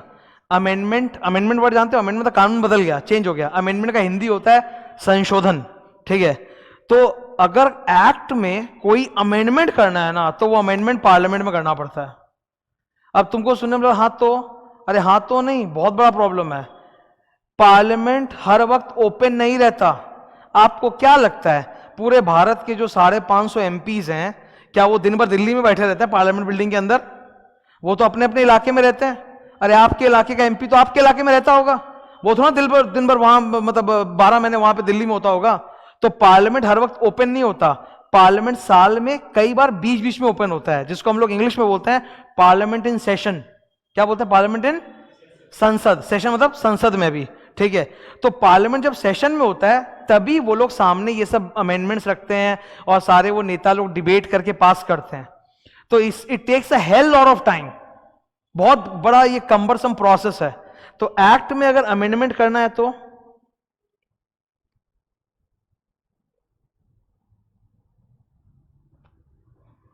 पार्लियामेंट में ही होगा। एक्ट में अगर अमेंडमेंट करना है तो कहां होगा सर? वो पार्लियामेंट में अमेंडमेंट होगा, जो कि मुश्किल है, टाइम लगता है उसमें बहुत। अब तक बहुत बार बदल गया ये। 2013 का कानून है ये, 2015 में अमेंडमेंट आया था, 2017 में अमेंडमेंट आया था, 2019 में आया और लटकते लटकते 20 तक चला गया। तो इसमें बार बार अमेंडमेंट होता है, पर बहुत टाइम लगता है बिकॉज पार्लियामेंट में। नेक्स्ट, नंबर 2, कंपनी लॉ का दूसरा अंग क्या है? Subordinate legislation. सबऑर्डिनेट लेजिस्लेशन मतलब होता है एक्ट से औकात में नीचे है, एक्ट से औकात में नीचे है, पर जरूरी है, क्योंकि इनके बिना आप एक्ट फॉलो नहीं कर पाओगे, ठीक है? तो सबऑर्डिनेट लेजिस्लेशन में सर क्या क्या आता है बताओ? हाइलाइटर? सबसे इंपॉर्टेंट रूल्स। अरे rules tell us the procedure. Rule नहीं होगा ना तो एक्ट में लिखा हुआ मैं कुछ नहीं कर पाऊंगा। एक्ट में बोला हुआ रहता है ये करो, कैसे करो वो नहीं लिखा है। कैसे करो वो कहां लिखा है? रूल्स में। सारे जो फॉर्म्स होते हैं वो कहां लिखे हैं? रूल्स में। रूल्स के बाद नोटिफिकेशंस। आए दिन इनका नोटिफिकेशन आते रहता है, सर्कुलर आते रहता है। इन सबको हम लोग कहते हैं सबऑर्डिनेट लेजिस्लेशन।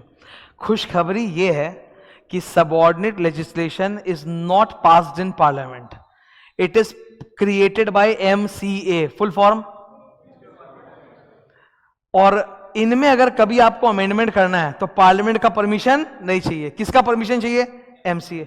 तो MCA आए दिन रूल्स वगैरह में बैठ के तरातर अमेंडमेंट करते रहता है। तो आप लोग देखोगे एक्ट में जो अमेंडमेंट आता है वो जन्मों में एक बार आता है, और रूल्स वगैरह में अमेंडमेंट तरातर आते रहता है लगातार। MCA का कुछ नहीं, बस एक नोटिफिकेशन निकाला, बोला ये लो आज से अमेंडमेंट हो गया, ठीक है?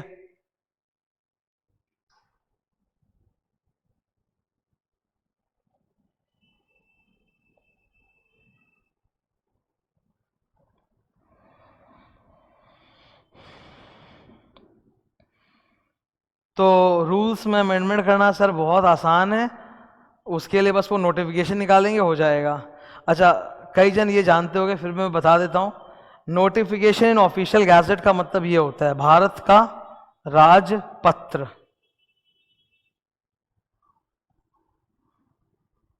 ठीक है? भारत का राजपत्र। क्या लिखा है उसके नीचे? The gadget of India.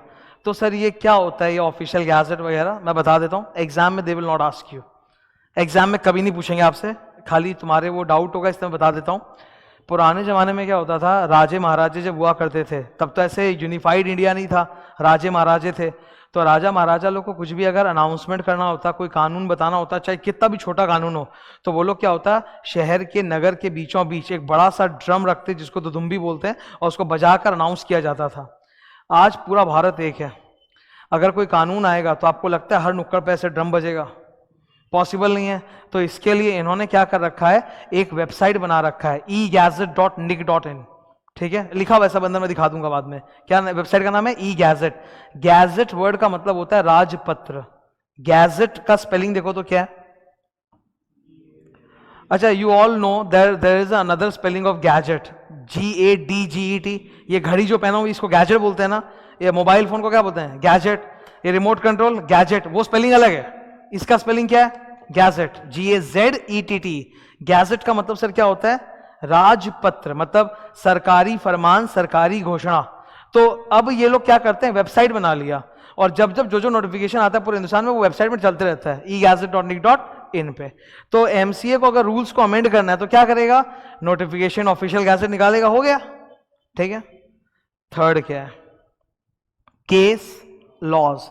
हमारे सिलेबस में बीच बीच में केस लॉज का नाम भी आएगा, इसलिए उसके बारे में तुमको बता देता हूं। केस लॉ और केस स्टडी अलग चीजें होती हैं, सेम नहीं होता, ठीक है। ये शब्द मेरे से सुन लो, मेरा तो दिमाग फिर जाता है। स्टूडेंट लोग को 1000 बार क्लास में पढ़ाने के बावजूद भी पूछते, मतलब ना इंटरचेंजेबली यूज करते हैं। एक स्टूडेंट अग्रीमेंट और कॉन्ट्रैक्ट को लेकर तो बड़ा सेंसिटिव होता है कि सर आपने कॉन्ट्रैक्ट कैसे बोला, it's an agreement not enforceable, चालू हो जाता है। लेकिन जब वो मेरे से पता नहीं सवाल जवाब करता है तब वो सारी अपनी मतलब मर्यादा छोड़ देता है। केस स्टडी को केस लॉ बोलो, केस लॉ को केस स्टडी बोलो, पूरा उल्टा पुल्टा करके रख दो। केस लॉ क्या होता है? कोर्ट का डिसीजन।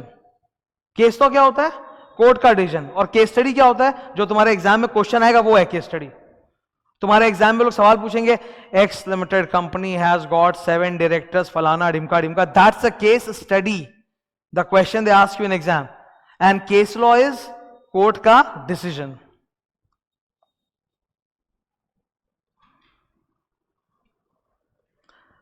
कोर्ट के डिसीजन हमें किस लिए चाहिए? हम कोर्ट में जाते क्यों हैं? अच्छा एक बात सुनो जरा, तुम रास्ते से जा रहे थे, सपोज तुमने अपने आंखों से मर्डर होते हुए देख लिया, सब mister X is murdering mister Y, ठीक है। तो तुम बहुत ही मतलब वो मतलब क्या बोलते हैं एक्टिविस्ट टाइप के इंसान हो, तुम बोले मैं जा रहा हूं इसके खिलाफ गवाही मैं ही दूंगा, अपने खानदान में पहला हीरो, ठीक है। तुम जब जाओगे थाना में उसके खिलाफ कंप्लेन करने, कौन से कानून में उसके खिलाफ शिकायत हो रही है? कंपनीज एक्ट में। एक कंपनी ने दूसरे कंपनी का मर्डर किस में हो रहा है? आईपीसी बोला, करेक्ट, इंडियन पिनल कोड। आम आदमी की जिंदगी में जितने जुर्म होते हैं ना, मर्डर वगैरह जो भी, वो सब का कानून है इंडियन पिनल कोड। तो वहां आप थाने में जाते हो, जो भी जुर्म होता है ना उसका कोई कानून होता है कि भाई जुर्म किया तो किस कानून में जुर्म किया, ठीक है। कंपनीज एक्ट में तो ये सब चीजें होती नहीं है। कंपनीज एक्ट में तो तुम भी समझ रहे हो सर, कंपनी लॉ का फ्लेवर तो इस तरह का ही नहीं कि मर्डर होगा या ये होगा वो होगा, चाकू मार दिया, ऐसा तो होना नहीं है। पर यहां पे फिर अदालत में आप क्यों जा रहे हो? There must be some reason that why you are going to court in company law. Murder तो है नहीं। क्या होता है कि लॉ की भाषा परफेक्ट नहीं होती। Law is not mathematics. Mathematics is so clear. एक सवाल होगा मैथ्स में, सब लोगों के जवाब वही होंगे, सॉल्यूशन करने का तरीका अलग अलग होता है, वो हमने सीखा है। मैथ्स में कई बार एक ही सम्स को करने का 2-3 मेथड होता है, पर आंसर सेम। तो maths is objective, law is not. Law में जो भाषा है ना उसका बहुत बड़ा प्रॉब्लम है। कई बार लॉ में भाषा जो लिखी रहती है ना उसका मल्टीपल इंटरप्रिटेशन हो सकता है। एक इंसान उसको ऐसे सोचा, दूसरा उसको वैसे सोचा, और हर इंसान अपने तरीके से इंटरप्रेट करना चाहता है जिससे उसको सूट करे। तो कई बार जब ये गड़बड़ होता है ना तब हम लोग कहां जाते हैं? अदालत। अदालत फिर फैसला देती कि नहीं, इस लाइन का जो लॉ में लिखा हुआ लाइन इसका मतलब ये होगा। तो court decision helps us in interpretation of law. जहां भी आपको लग रहा है कि इसका डबल टेबल मतलब है, उसको क्लियर कौन करता है? कोर्ट। Are we clear? तो ये फर्स्ट टॉपिक था जो मैंने पढ़ाया। समराइज करें फटाक से सुनने के बाद। कंपनी लॉ के कितने कंपोनेंट्स होते हैं सर? 3। नंबर 1 एक्ट, देख के बोलो ना। नंबर 1 एक्ट, नंबर 2 सबऑर्डिनेट लेजिस, नंबर 3 केस लॉ, ठीक है। अंदर का ज्ञान क्लियर है? सर ये एग्जाम में आएगा क्या? नहीं, लिखो।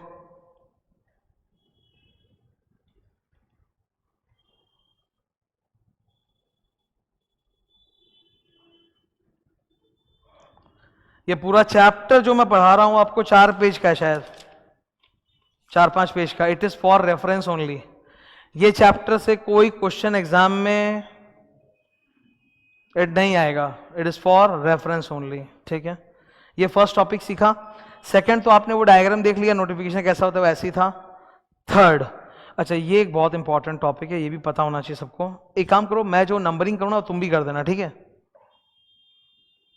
1, ठीक है। इसको मैं कुछ लिख नहीं रहा हूं, ये इसमें क्या लिखूं? ये कोई टॉपिक था क्या? ये इंपॉर्टेंट है। ये इतना टफ ज्ञान अभी दे रहा हूं तुमको सरल भाषा में, फाइनल तक के स्टूडेंट्स को नहीं पता। अच्छा, तुम लोग को मेरे बारे में मैंने बताने भूल गया, आई टीच फाइनल ऑल्सो। पता नहीं तुम लोग को पता है कि नहीं पता, I teach final also. Inter तो है ही, फाइनल भी है, और मैं मतलब लाइक लास्ट 10.5 ईयर से इंटर फाइनल दोनों पढ़ा रहा हूँ, तो मैं दोनों तरह के स्टूडेंट्स का फ्लेवर जानता हूँ। और बीच बीच में मैं फाउंडेशन भी बहुत बार पढ़ाया हूँ, फाउंडेशन कंटिन्यूस नहीं पढ़ाया हूँ, पर बीच बीच में, तो I know the difference in the level of the 3 category. तो ये ऐसी चीज मैं पढ़ाने जा रहा हूं जो फाइनल तक के स्टूडेंट लोग को नहीं जानते हैं और डाउट में फंसे रहते हैं। तुमको मैं एकदम सिंपल करके बता रहा हूं, ठीक है? शेयर होल्डर जानते हो? हाँ सर, शेयर होल्डर कौन नहीं जानता? कंपनी में शेयर्स होते हैं, तो जिसके पास शेयर वो share holder. Share holder is a slang, the proper English is member. Okay, share holder is a slang, the proper English is member. तो असली वर्ड है मेंबर ऑफ द कंपनी। जैसे मान लीजिए आपके पास ITC company, Reliance company, Tata company, इन सब के शेयर्स हैं, तो गंदी भाषा में आपको बोलेंगे शेयर होल्डर, अच्छी भाषा में क्या बोलेंगे? Member. That's a perfect language. इसीलिए आप जब कानून पढ़ोगे ना, तो कानून में, कंपनी लॉ में हर जगह member member member member member बोला हुआ रहता है। शेयर होल्डर वो लोग कम बोलते हैं, वो लोग ज्यादा क्या बोलते हैं? मेंबर। तो ये एक मेन वर्ड है, ये समझ लो पहले तो, हाइलाइटर।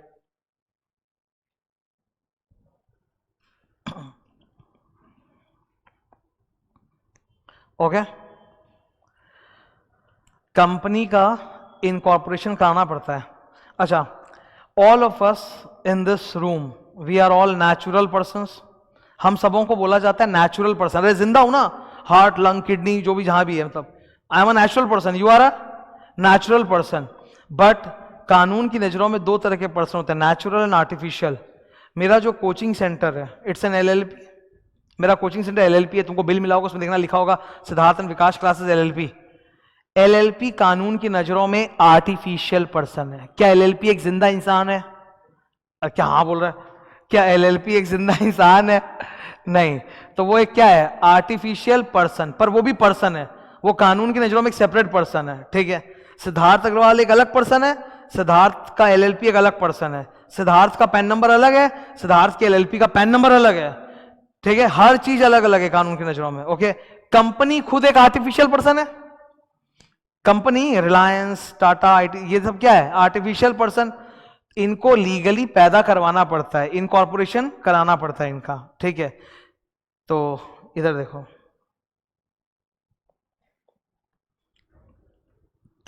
इनकॉर्पोरेशन के पहले, जब तक कंपनी लीगली इनकॉर्पोरेट नहीं हुआ है, इनकॉर्पोरेशन नहीं हुआ, अभी तक पैदा नहीं हुआ, तो इनकॉर्पोरेशन के पहले मेंबर्स को मेंबर नहीं बोलते, क्या बोलते हैं? तो तुमसे अगर मैं पूछूं कि बताइए तो सब्सक्राइबर और मेंबर में क्या फर्क है, तुम बोलोगे सर इनकॉर्पोरेशन के पहले मेंबर्स को मेंबर नहीं बोला जाता क्योंकि कंपनी पैदा ही नहीं हुआ, तो मेंबर किस चीज का है? कंपनी पैदा ही नहीं हुआ तो आप मेंबर किसके हो? तो इनकॉर्पोरेशन के पहले आपको क्या बोला जाता है? सब्सक्राइबर। जैसी कंपनी इनकॉर्पोरेशन होती है, आप लोगों को अब क्या बोला जाएगा? मेंबर। तो आपका नाम चेंज हो जाएगा, you will become a member. वैसे ही वैसे ही। अच्छा, और एक चीज मैं बता देता हूं, लिख लो, बेटर रहेगा।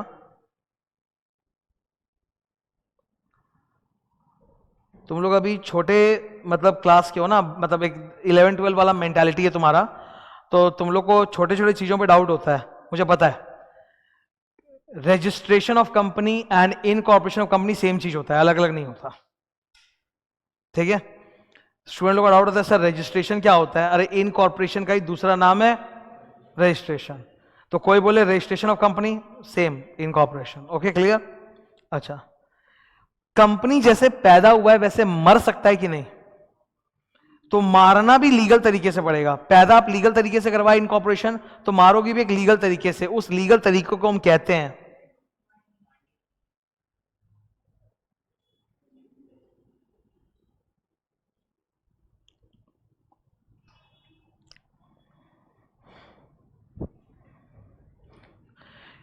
क्या कहते हैं, मरने को क्या बोलते हैं, वाइंडिंग अप और लिक्विडेशन।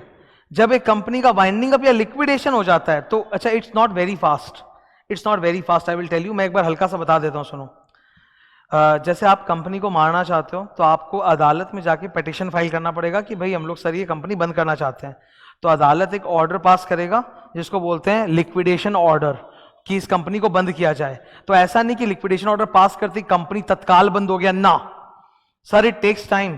कंपनी बंद करने का मतलब क्या होता है कि आप कंपनी का सारा असेट्स को बेचोगे, जो पैसा आएगा उससे जो क्रेडिटर्स उनको दोगे, एम्प्लॉय लोग का सैलरी बचा हुआ वो दोगे वगैरह, पूरा सल्टाओगे, और फिर अगर कुछ प्रॉफिट बच गया तो शेयरहोल्डर्स को दोगे, लॉस हो गया तो क्रेडिटर्स को लॉस हो गया। It's that.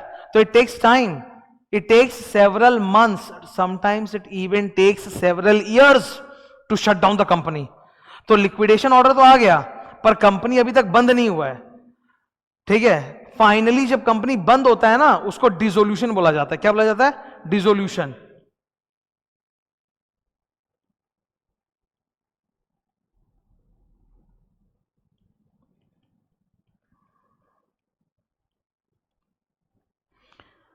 लिक्विडेशन से मरने का प्रोसेस स्टार्ट होता है, कंपनी वेंटिलेटर पे जाती है और फाइनली जब दम तोड़ देती है company, that's called dissolution.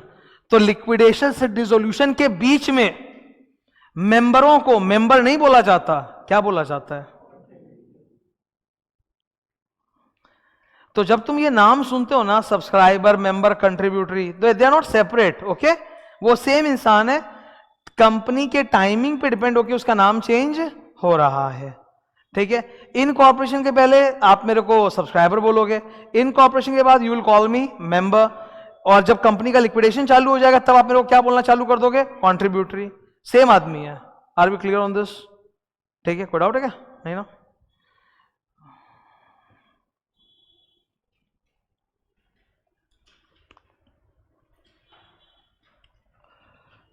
Okay sir, तुम लोग महसूस कर रहे हो कि कुछ चीजें तुम जानते थे शायद और कुछ और नया एक्स्ट्रा जानने को मिला। ये प्रोसेस चलेगा, ठीक है। थर्ड, ये थर्ड डायग्राम है, यहां लिखना तो ऐसे ABCDE। ये लीगल स्ट्रक्चर है पूरा का पूरा, ठीक है। सबसे पहले क्या लिखा है ऊपर टॉप में, कंपनीज एक्ट 2013। देख के बताओ मेरे को, कंपनीज एक्ट के अंदर टोटल कितने सेक्शंस हैं, हमारे सिलेबस में कितने हैं, मैं बताऊंगा।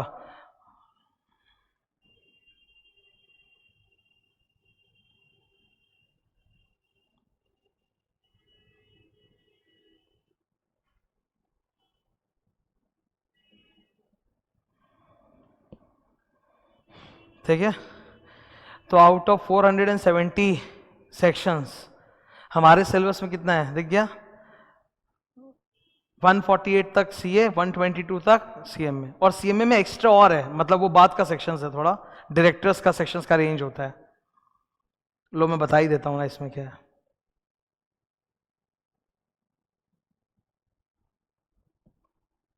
ठीक है, क्लियर। सेक्शंस, तो कानून के अंदर बहुत सारी बातें लिखी हुई हैं, उन सबको हम लोग अलग अलग सेक्शन नंबर में डाल के लिखते हैं, section 1, section 2, section 3, like that. अच्छा, जब सारे सेक्शंस खत्म हो जाते हैं, 470 सेक्शन, उसके बाद शेड्यूल्स चालू होता है, ठीक है। जो भी शेड्यूल आप जानते हो ना, वो किसी ना किसी सेक्शन से कनेक्टेड होता है, वो इंडिपेंडेंट अकेला नहीं है, वो किसी सेक्शन का बच्चा है। शेड्यूल इज द बच्चा of some section. How many schedules are there?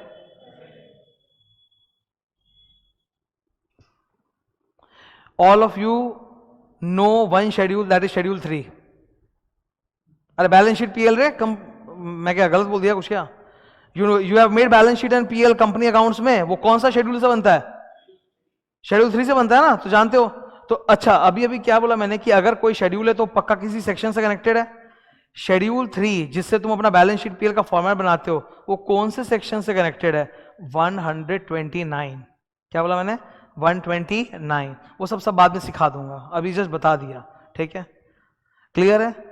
Act के अंदर क्या लिखा होता है? एक्ट के अंदर दिया हुआ होता है principles of law, what is to be done.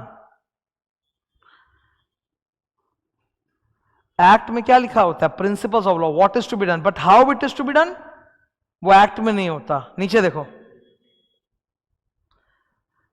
How it is to be done नीचे दिख रहा है, वो कहां होता है सर? वो रूल्स में होता है। तो सेकंड टॉपिक क्या है अपना? Rules, companies rules. अच्छा, रूल्स ना बहुत सारे हैं, जैसे कंपनीज एक्ट तो एक है, एक, पर कंपनीज रूल्स बहुत सारा है। इनकॉर्पोरेशन चैप्टर के लिए अलग रूल्स है, प्रोस्पेक्टस चैप्टर के लिए अलग रूल्स है, शेयर कैपिटल चैप्टर के लिए अलग रूल्स है, समझ रहे हो? तो हर चैप्टर का अलग अलग रूल्स होता है, रूल्स बहुत सारे होते हैं, रूल्स के अंदर ही सारे प्रोसीजर लिखे होते हैं। एंड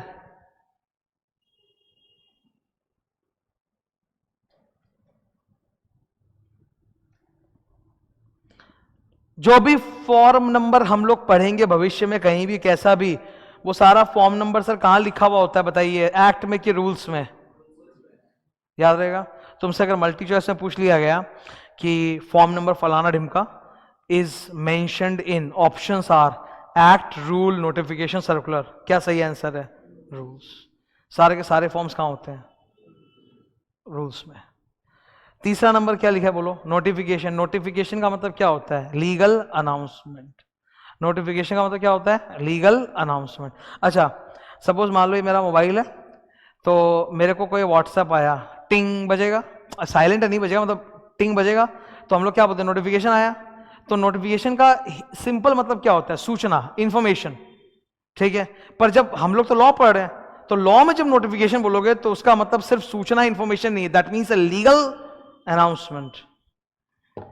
चौथा क्या है? सर्क्यूलर।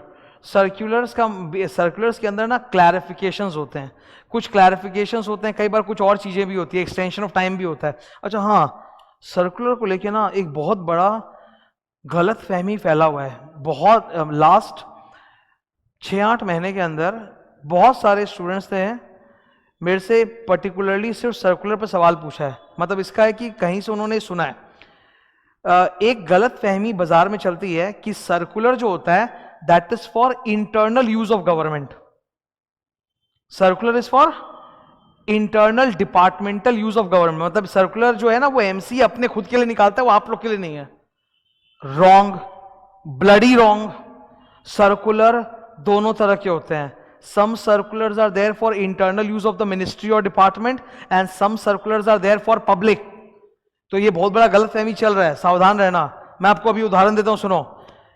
ऑलमोस्ट अभी कोरोना के बाद से ऐसा हो रहा है, हर साल इनकम टैक्स, जानते हो ना, इनकम टैक्स रिटर्न जमा करना पड़ता है, ऑडिट कराना पड़ता है, उसका डेट एक्सटेंड कर देते हैं लोग।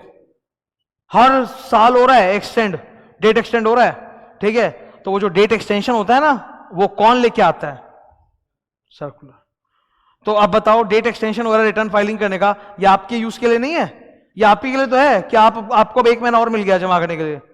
तो circular are for internal as well as external use of public both, ठीक है, इस गलत में मत जाना। ई नंबर क्या है sir? Case law, case law मतलब डिसीजन ऑफ कोर्ट।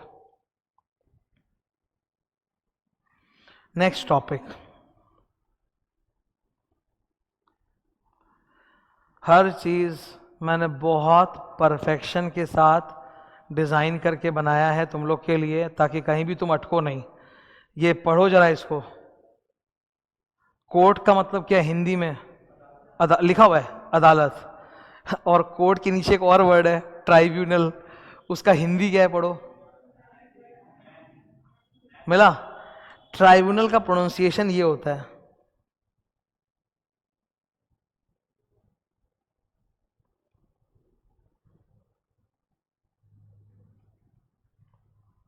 ट्रिब्यूनल नहीं होता, ट्राइब्यूनल होता है, ठीक है। लिखो या मत लिखो, जस्ट बता दिया हूं। कई लोग इसको क्या ट्रिब्यूनल ट्रिब्यूनल ट्रिब्यूनल बोलते रहते हैं ना, तो it's not tribunal, it's tribunal, okay. ये नहीं बोल रहा हूं कि जाके कोई अगर गलत बोले तो उसको ठीक करना, that's very rude, you shouldn't do that. कोई तुम्हारे सामने कभी भी अगर गलत प्रोनाउंसिएशन कर रहा है, गलत बोल रहा है, तो डोंट ट्राई टू बिकम बाप ओवर देयर, मतलब ठीक मत करो। हाँ ठीक है, सुन लिया, हो गया, ठीक है। खुद गलत नहीं बोलेंगे, बस ये होना चाहिए। कभी भी किसी को भी ठीक मत करना, बहुत गंदा हो जाएगा, मतलब बहुत रूड होगा, तुम्हारा रिश्ता खराब हो जाएगा उस आदमी से, ठीक है। बस खुद के लिए, खुद गलत नहीं बोलेंगे हम, क्या बोलेंगे? Tribunal, that's the pronunciation. अच्छा, कोर्ट और ट्राइब्यूनल में क्या फर्क होता है? कोर्ट और ट्राइब्यूनल में क्या फर्क होता है? कोर्ट में ना मल्टीपल अलग अलग लॉ के केसेस जाते हैं, हिंदुस्तान में बहुत सारे कानून हैं, हिंदुस्तान के अंदर बहुत सारे कानून हैं। कोर्ट के अंदर अलग अलग मल्टीपल लॉस के कोई भी किसी में झमेला है, आ जाओ। तो कोर्ट इज लाइक ओपन मंदिर, कोई भी आ जाओ, ठीक है। लेकिन ट्राइब्यूनल जो होता है ना, it is a specialised court. इसमें हर कानून के लिए आप नहीं जा सकते, इसमें केवल कोई स्पेसिफाइड स्टैट्यूट का मुकदमा होगा तो ही जाएगा, वरना नहीं जाएगा।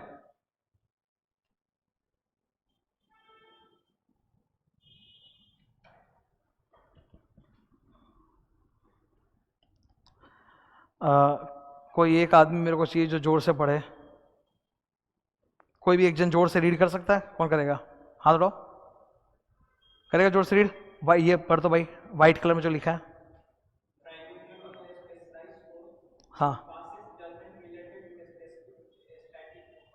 हाँ, tribunal is a specialised court which passes judgments only on specified statutes. उसमें आप हर मुकदमा के लिए आप नहीं जा सकते, केवल हर ट्राइब्यूनल की ना एक औकात होती है। मैं आपको एक नाम देता हूं जो यहां लिखा हुआ नहीं है, जस्ट रैंडम सुन लो। You don't know it, just listen to me. There is something called national green tribunal. ये सच है, नेशनल ग्रीन ट्राइब्यूनल, ग्रीन। उसमें केवल एनवायरनमेंट वाले जो लॉज है ना, उन्हीं का केस जाएगा। एयर पोल्यूशन एक्ट नाम सुने हो कभी? Air pollution act, water pollution act नाम सुने हो? तो वो सब का कानून वहां जाता है, एनवायरमेंट रिलेटेड। क्लियर? हम लोग क्या सीख रहे हैं? Company law. हम लोगों के ट्राइब्यूनल का नाम है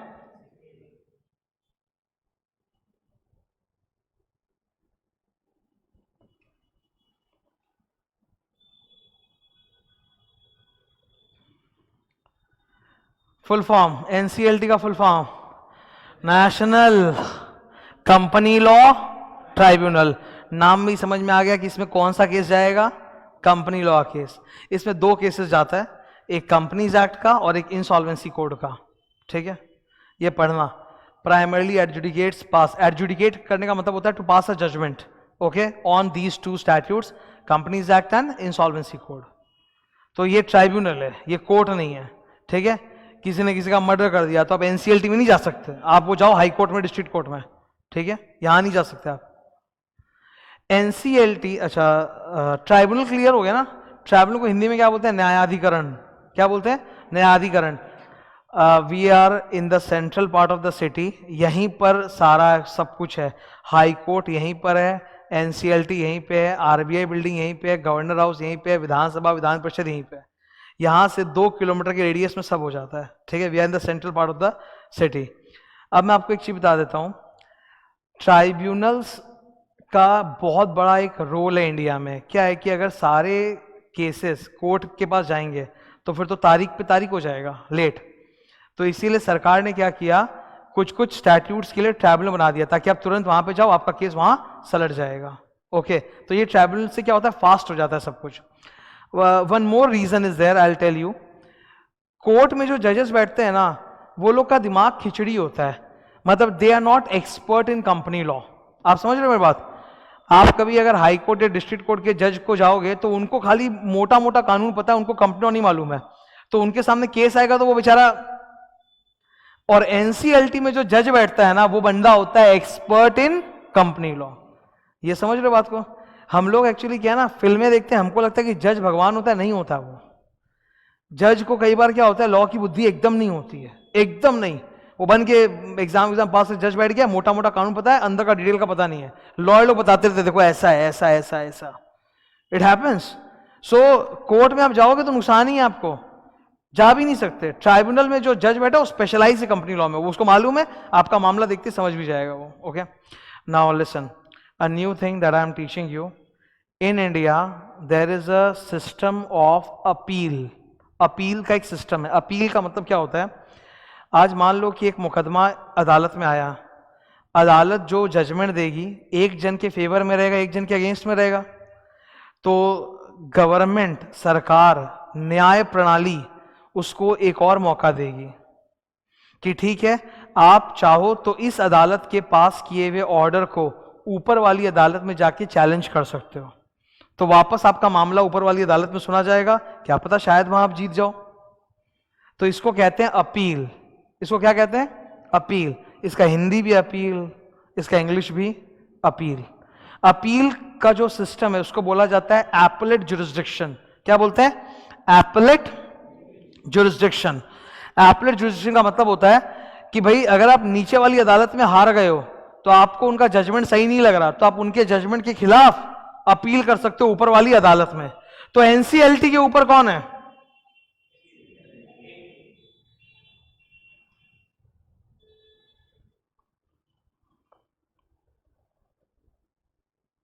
पूरा नाम national company law appellate tribunal. Appellate tribunal का मतलब है ना, आप यहां पे डायरेक्ट केस नहीं कर सकते, आप केवल इसमें अपील कर सकते हो। अपील किसके खिलाफ? एनसीएलटी के जजमेंट के खिलाफ। जैसे मान लो एनसीएलटी में तुमने केस किया और तुम हार गए, तुम हार गए एनसीएलटी केस, तो तुम्हारे पास मौका है कि तुम अपील कर सकते हो। कहां जाके? एनसीएलटी में, वहां अपील करो। तो एनसीएलटी जो है ना वो डायरेक्टली आपका केस कभी नहीं लेता, वो नीचे से होके आएगा तभी लेगा। इसको हम लोग कहते हैं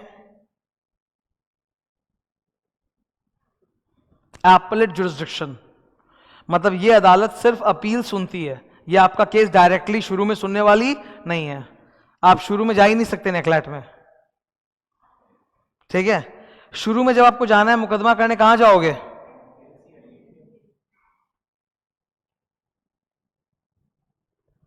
तो हम लोग जब शुरू में केस करने जाते हैं जिस अदालत में, उसको कहा जाता है ओरिजिनल जुरिस्डिक्शन, ठीक है? ये सब जो मैं पढ़ा रहा हूं मल्टी चॉइस में काम आ सकता है। दिन प्रतिदिन पेपर पैटर्न टफ होते जा रहा है। आज भी कई लोग हैं जो उसी तरह से लॉ पढ़ रहे हैं या पढ़ा रहे हैं जो 10-20 साल पहले होता था। अब वो ज़माना गया, दिन प्रतिदिन पेपर का लेवल हार्ड होते जा रहा है। क्यों हो रहा है? बिकॉज तुम लोग का भी तो लेवल हार्ड होते जा रहा है। You just understand this. तुम लोग को मैं एक चीज़ बताता हूँ, तुम लोग अभी काफ़ी छोटे हो, you don't know these things. आज से 20 साल पहले अगर हम लोग चले जाएं ना, या 25 साल पहले, टीचर्स हुआ ही नहीं करते थे। मतलब जो आप ये देख रहे हो कि सीए सीएमए में इतने सारे टीचर्स है, देवर नो टीचर्स ओनली। टीचर्स थे ही नहीं, मतलब 25-30 साल पहले। मतलब सब लोग अपने आप पढ़ते थे, जैसे तैसे दे के आते थे। तो दिमाग भी हिला हुआ था, बुद्धि भी थी नहीं, तो पेपर भी हल्का आता था एकदम। उस जमाने में सेलेक्टिव स्टडी होता था। क्या होता था? Selective study. 10 चैप्टर में से 6 पढ़ के चले जाओ, पास भी हो जाओगे, रैंक भी आ जाएगा। फिर टीचरों की एंट्री हुई 25-30 साल पहले, ठीक है? जैसे मेरा एंट्री 10 साल पहले हुआ, मेरे रेंज में बहुत सारे टीचर्स हैं, और उसके पहले वाले रेंज में भी मतलब वो है जो 20 साल पहले एंटर किए, और फिर कुछ ऐसे हैं जो मतलब भीष्म पितामह है जो 25 साल पहले एंटर किए। उनके एंट्री के बाद से क्या हुआ? स्टूडेंट लोग का लेवल बढ़ गया, पढ़ के जा रहा है, लर्नेड है, every student knows too much, तो पेपर का लेवल भी too much too much too much.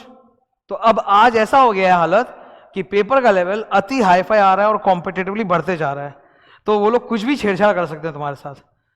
तो तुमसे अगर मैं पूछूं कि ओरिजिनल जुरिस्डिक्शन किस अदालत का है, एनसीएलटी की नेक्लाइट, योर आंसर इज, क्योंकि पहले आप केस करने कहां जाओगे? ओरिजिनल केस कहां करने जाओगे? NCLT.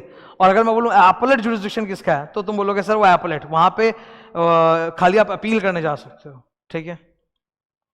We are done with this. ये 4 नंबर टॉपिक था। 5 नंबर टॉपिक,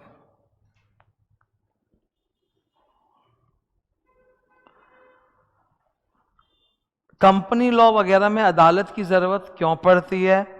क्योंकि सर लॉ का जो लैंग्वेज है वो परफेक्ट नहीं है, हर इंसान अपने तरीके से इंटरप्रेट कर रहा है, तो इसीलिए मामला कभी कभी अदालत में जाता है, तो वो लोग इंटरप्रिटेशन करके सॉल्व करते हैं, ठीक है?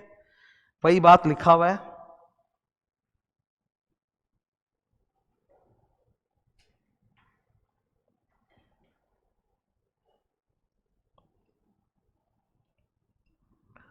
The language of the law is ambiguous.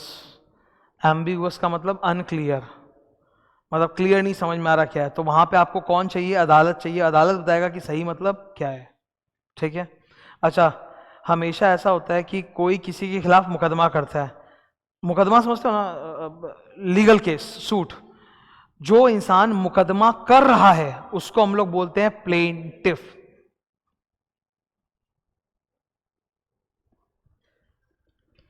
जो मुकदमा कर रहा है उसको क्या बोलते हैं सर हम लोग? प्लेंटिफ। अच्छा, जिसके खिलाफ मुकदमा हो रहा है, मतलब मेरे खिलाफ मुकदमा कर दिया किसी ने, तो वो प्लेंटिफ है। तो मैं कौन हूं? मैं क्या हूं?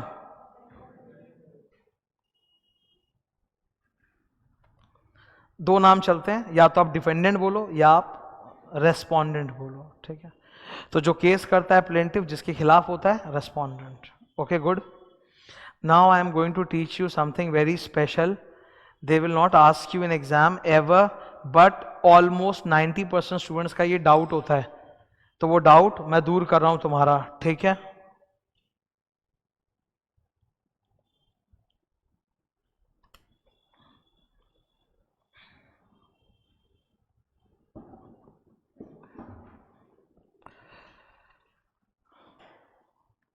क्या नाम लिखा है टॉपिक का? Legal citation. अभी तुम लोग कुछ हाईलाइट वाईलाइट नहीं करोगे, अभी कुछ मत मार्क करना, केवल मेरे को सुनना और बोर्ड को ताकना.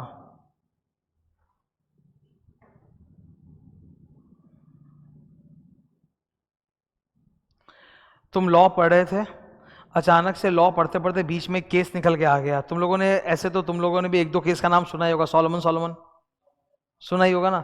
तो वैसे बहुत सारे केसेस होते हैं, बहुत सारे. सॉलोमन तो बकवास था. ठीक है, तो तुम पढ़ रहे थे कानून, अचानक से केस निकल के आ गया. तुमने ये देखा लिखा हुआ, पढ़ते हैं इसको, क्या लिखा है? Raman versus Raju, AIR, all India rank नहीं. ठीक है, AIR कुछ और है. AIR ब्रैकेट में 9, ब्रैकेट में 2011, फिर 373, फिर SC. तो ये ऑलमोस्ट हर केस लॉ में होता है, और स्टूडेंट इसको देख के एकदम सकपका जाता है. सर इसका मतलब क्या, समझ में नहीं आ रहा. मैं बता रहा हूं इसका मतलब क्या है. इस ग्रीन कलर के लाइन में 6 बातें लिखी हुई है. पहला, रमन वर्सेस राजू. रमन वर्सेस राजू का मतलब है केस किसने किया है? Raman. So Raman is the plaintiff, that's number 1.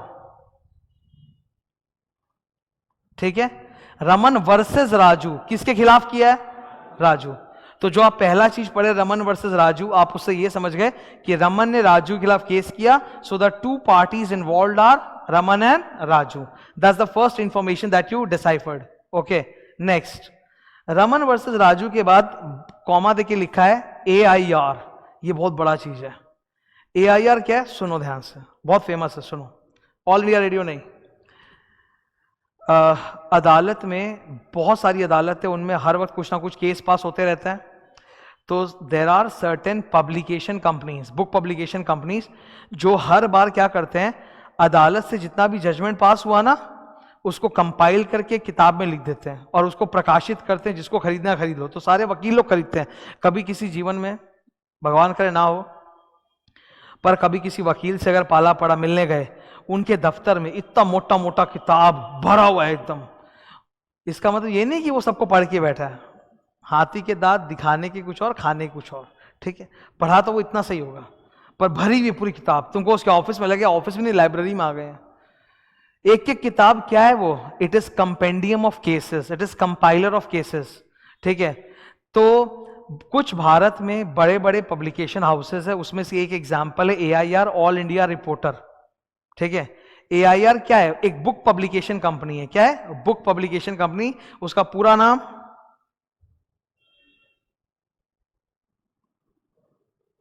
ये एक पब्लिकेशन कंपनी है. ये लोग क्या करता है? हाई कोर्ट, सुप्रीम कोर्ट, इनका हर महीने जो हाई कोर्ट सुप्रीम कोर्ट का जजमेंट आया, सबको एक ही किताब में डाल के प्रिंट करके बेचता है लोग. ये इनका काम है. ठीक है, ओके. अब सुनो और आगे सुनो. एक एक केस का जो जजमेंट आता है ना, वो बहुत लंबा होता है. फिल्मों में तुमने देखा होगा, मामला खत्म हो गया, जज जो है वो बोलेगा अब हम ऑर्डर दे रहे हैं. वो ऑर्डर में थोड़ा बहुत सेंटी डायलॉग मारेगा लिखा हुआ, और फिर फाइनली बोलेगा इसको लटका दो, इसको बाइज्जत बरी कर दो, ये सब बोलता है. That is called verdict. Verdict का मतलब होता है फाइनल छोटा सा जजमेंट. पर जो असली जजमेंट फिर जज को बैठ के बनाना पड़ता है पीछे, वो बहुत मोटा होता है. It can start from 20 pages up to 1000 pages. तो जो फाइनल जजमेंट होता है ना, बहुत बड़ा होता है. तो अब क्या है कि वकील लोग को पूरा केस देखना पड़ता है. तो अब ये केस तो है सपोज, अब एक वकील है जिसको सपोज ये वाला केस एकदम डिटेल में पूरा पढ़ना है, तो उसको कहां मिलेगा? वो देखा कि लिखा हुआ रमन वर्सेस राजू AIR, मतलब ऑल इंडिया रिपोर्टर की जो बुक है उसमें मिलेगा. कौन से साल वाले में मिलेगा? 2000, कि AIR का 2011 में जो बुक पब्लिश हुआ था उसमें मिलेगा. अच्छा, 2011 के अंदर भी AIR ने ना जाने कितने बुक छाप दिए होंगे, तो उसका कौन सा वॉल्यूम नंबर 9 में मिलेगा. ठीक है, एक ही साल के अंदर कई वॉल्यूम्स पब्लिश होते हैं. तो ये वाला जजमेंट कहां मिलेगा? AIR द्वारा पब्लिश 2011 में वॉल्यूम नंबर 9 वाली किताब में मिलेगा. किस पन्ने में मिलेगा? पेज 373 में मिलेगा. अच्छा, किस कोर्ट का जजमेंट है, HC या SC? SC मतलब, और अगर HC बोलता तो एक चीज याद रखना, हाई कोर्ट कभी भी ऐसे अकेला नहीं होता, हाई कोर्ट के पहले एक स्टेट का नाम लिखा होगा। ओके, सुप्रीम कोर्ट भारत में एक ही है, पर हाई कोर्ट बहुत सारे हैं, बहुत सारे हाई कोर्ट है, 24-25 हाई कोर्ट है, हर स्टेट का अपना एक। तो हाई कोर्ट कभी ऐसे अकेला नहीं होता, उसमें लिखा रहता है कौन सा वाला हाई कोर्ट। ठीक है, कोलकाता हाई कोर्ट, ये हाई कोर्ट, वो हाई कोर्ट, ऐसे लिखा रहेगा। ठीक है, तो इसमें 6 चीजें क्या क्या हैं, आइए देखिए। सबसे पहले पार्टीज का नाम, अब तुम लोग करो ना, हाईलाइटर करो जल्दी जल्दी।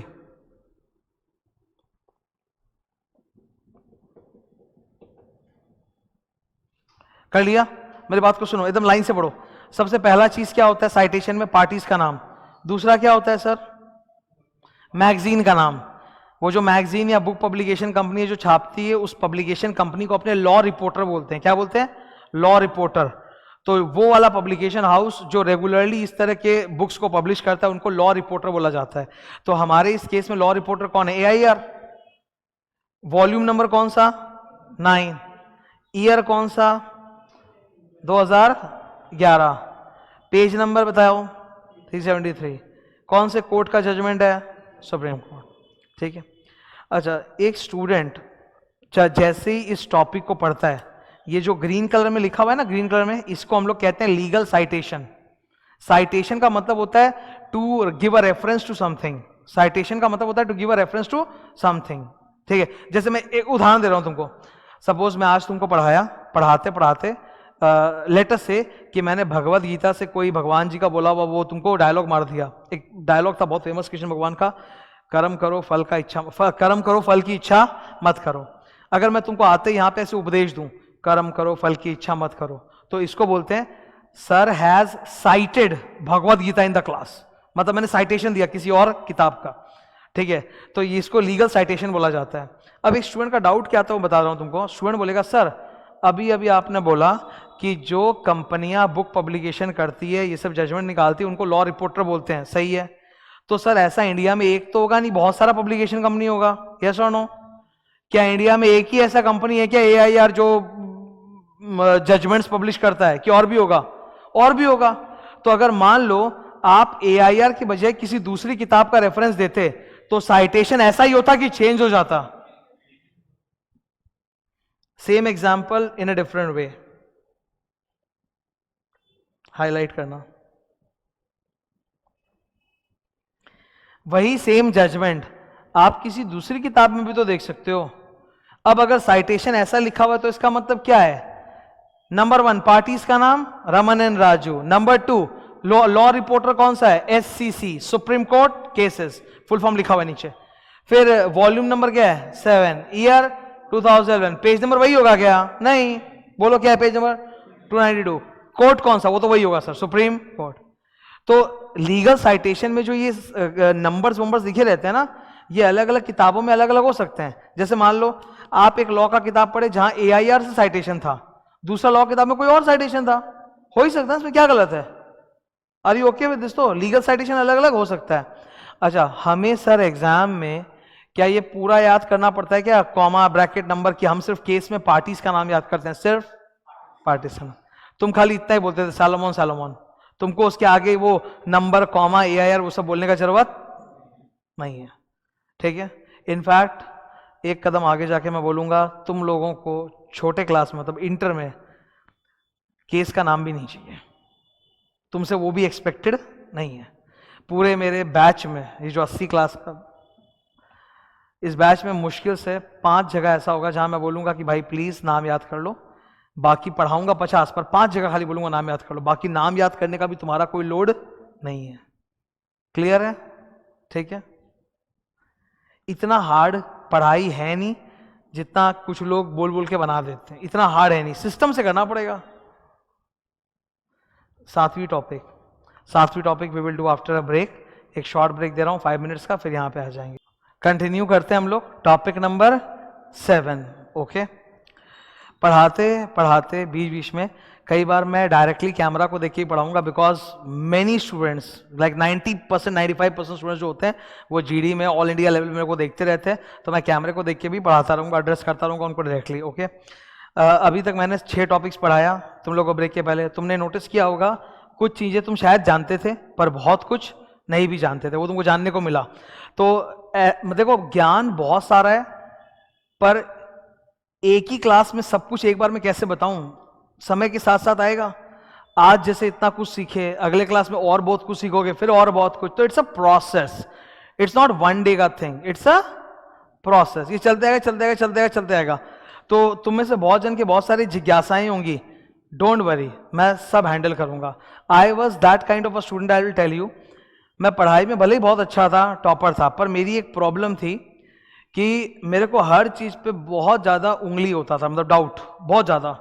मतलब या तो आप अच्छे समझा दो तो मैं खुश हूं, मैं पूरा फाड़ दूंगा, नहीं समझ में आया तो मैं बस अटका हूं वहीं पे।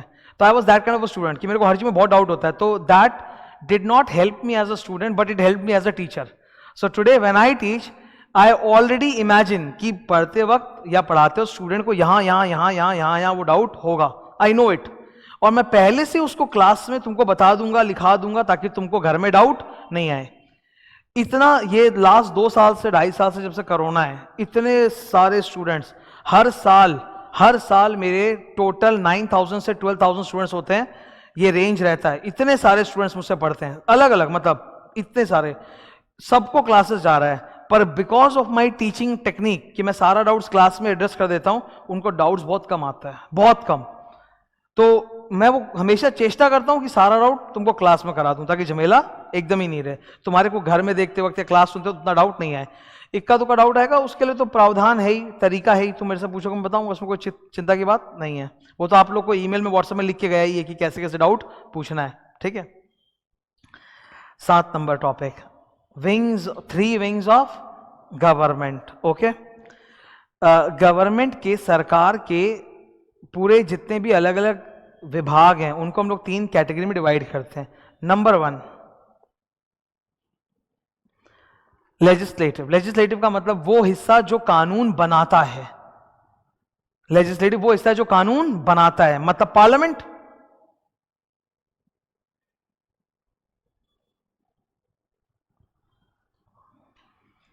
पार्लियामेंट सेंट्रल लेवल पे लॉ बनाता है, स्टेट लेवल पे लेजिस्लेटिव असेंबली, वही विधानसभा, विधान परिषद। सही है भाई। दूसरा हिस्सा क्या है बताइए?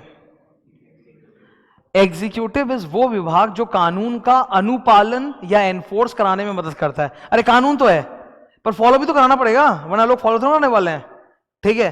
तो फॉलो जो डिपार्टमेंट्स करवाते हैं उनको अपने एग्जीक्यूटिव बोलते हैं। मेरा आप सबसे सवाल है, पुलिस थाना लेजिस्लेटिव है कि एग्जीक्यूटिव है? एग्जीक्यूटिव है। पुलिस वाले कानून बनाते नहीं, कानून को पालन करते हैं। वो कैसे करते हैं उसमें नहीं जाएंगे, करते हैं, ठीक है। Traffic police executive. तो मोस्टली तुम लोग जितना भी तुम लोग का जिनसे पाला पड़ता है वो सब कौन है? एग्जीक्यूटिव, ठीक है। एमसीए क्या है? अरे MCA ministry of corporate affairs. MCA क्या है? एमसीए मैंने लिखा तो यहां है, बट एमसीए थोड़ा यहां है और थोड़ा यहां भी है। एमसीए रूल्स बनाता है कि नहीं? नोटिफिकेशन सर्कुलर तो वही बनाता है। तो MCA has got partial legislative power and MCA also has enforcement power, तो एग्जीक्यूटिव भी है। मतलब MCA is like 90% executive, 10% legislative, ठीक है, ऐसा है। समझ में आ रहा बात? तीसरा अंग कौन सा है? जुडिशरी मतलब समझते हो सर, अदालत, कोर्ट, ट्राइब्यूनल वगैरह, ओके। उनका काम क्या है? कानून को इंटरप्रेट करना। तो लेजिस्लेटिव का काम है मेक्स लॉ, एग्जीक्यूटिव का एनफोर्स लॉ, जुडिशरी का इंटरप्रेट्स लॉ। क्लियर है? Next number 8। अब कंपनी लॉ का जो पूरा एडमिनिस्ट्रेशन स्ट्रक्चर है सरकार का, वो कैसा है, ठीक है, वो डिस्कस कर रहे हैं। एक बार नंबरिंग करना तो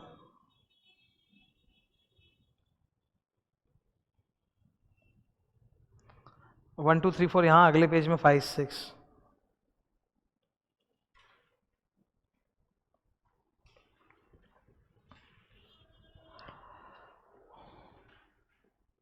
हो गया सर फटाफट, ठीक है लिख लिया 6। अब ये डिस्कस कर दूं फटाक से। सबसे पहले मंत्रालय का नाम बताइए, MCA full form, you know it, बात खत्म। सेकंड मिनिस्टर, व्हेन आई से मिनिस्टर इट मींस कौन है अभी कैबिनेट मिनिस्टर जो संभाल रही है इसको, श्रीमती निर्मला सीतारमण, ठीक है। नाम याद रखने की जरूरत नहीं है बिकॉज ये बदल सकता है, यू नेवर नो कब चेंज हो जाए, कौन आ जाए, तो नाम याद नहीं करना। अभी बोल रहा हूं तो इस वक्त ये है, कल कोई और हो जाएगा, ठीक है। दूसरा मिनिस्टर ऑफ स्टेट, उसका मतलब क्या होता है, junior minister who helps the main minister. India में 550 MP हैं, उसमें से मिनिस्टर टोटल कितने हैं, 70, उसमें से कैबिनेट मिनिस्टर कितने हैं, 30, और जूनियर मिनिस्टर कितने हैं। तो मिनिस्टर ऑफ स्टेट भी इनके लिए मैंने दिखाया, तुम लोगों को दिखाया ना शायद, मैंने जाके उसमें ये दिखाया था ना मैंने, मिल गया दोनों ऐसे।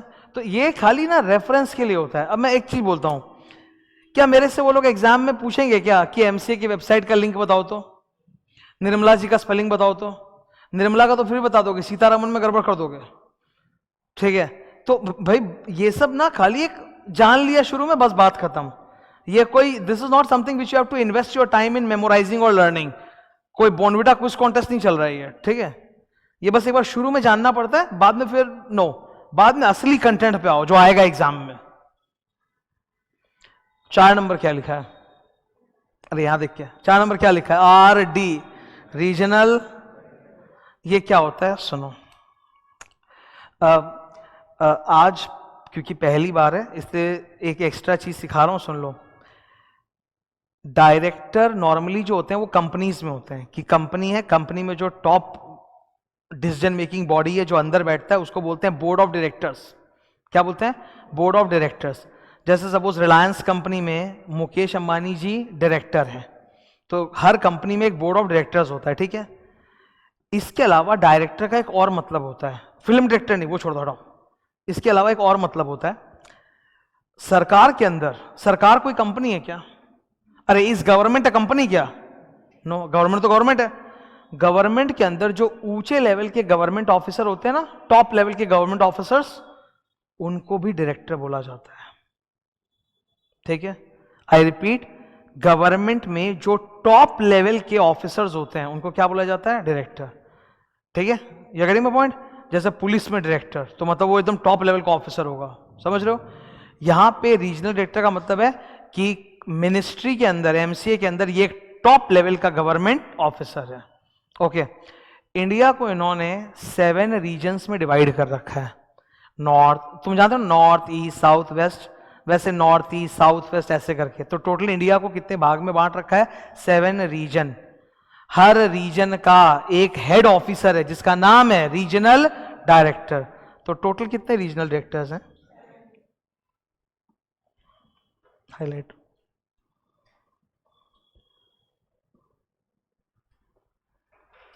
ओके, जैसे से मैं मार्क करते जाऊं, पढ़ते जाओ, पूरा वैसे मार्क करते रहना।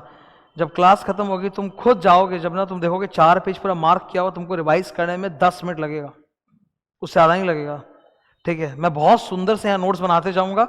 मेरे को बार बार कई स्टूडेंट बोलते हैं सर हमको भी फेयर कॉपी बनाना है क्या, नहीं बनाना है ना, मैं बना के दे रहा हूँ ना क्लास में, मैं तो बना ही रहा हूँ बुक में कॉपी में, तुमको क्यों अलग से टाइम पास करना है, तुम याद करने में ध्यान दो। रीजनल डायरेक्टर हो गया, नेक्स्ट फिर नीचे कौन है अपना, ये नाम हम लोग सबसे ज्यादा सुनेंगे अपने 80 क्लास का जो पूरा जर्नी है, इसमें ये नाम बार बार आएगा, ROC ROC ROC ROC full form. ये हर स्टेट में होता है, ऑलमोस्ट हर स्टेट में। तो आप समझ लो ऐसे 25-26 ROCs होंगे, ठीक है। ROC को शॉर्ट में बोला जाता है रजिस्ट्रार। क्या बोलते हैं,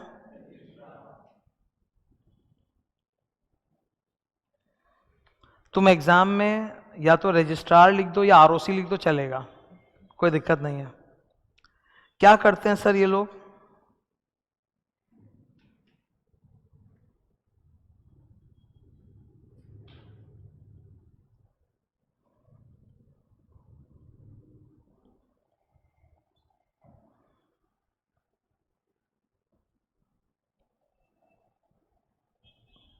क्या करते हैं ये लोग? Back and processing of forms. मतलब जैसे सुनो, मैं यहाँ बैठा हूँ अपने ऑफिस में, बैठा हूँ, मेरे को कोई फॉर्म जमा करना है आरओसी में, तो तरीका सुन लो। अभी एक दिन मैं डिटेल में बताऊंगा, आज हल्का सा बता रहा हूँ खाली, ठीक है। सपोज मेरे को कोई फॉर्म जमा करना है, तो मैं अपना लैपटॉप खोलूंगा, एमसी की वेबसाइट में जाऊंगा, मेरा लॉगिन आईडी पासवर्ड मेरा डिजिटल सिग्नेचर वो सब लगाऊंगा, और मेरे को जो फॉर्म भरना है मैं भर दूंगा, ठीक है।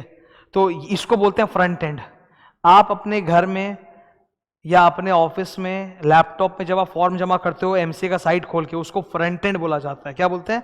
Front end. अच्छा, जो फॉर्म में जमा किया वो एमसीए के डेटाबेस में सर्वर में चला गया, अब उस वहां पे तो किसी को निकाल के प्रोसेसिंग करना पड़ेगा, चेक करना पड़ेगा ना। Who will do that? ROC. तो ये बंदा क्या करता है? Back and processing of forms. ROC एक इंसान होता है बाकायदा, ठीक है, कोई डिपार्टमेंट नहीं, इंसान है एक।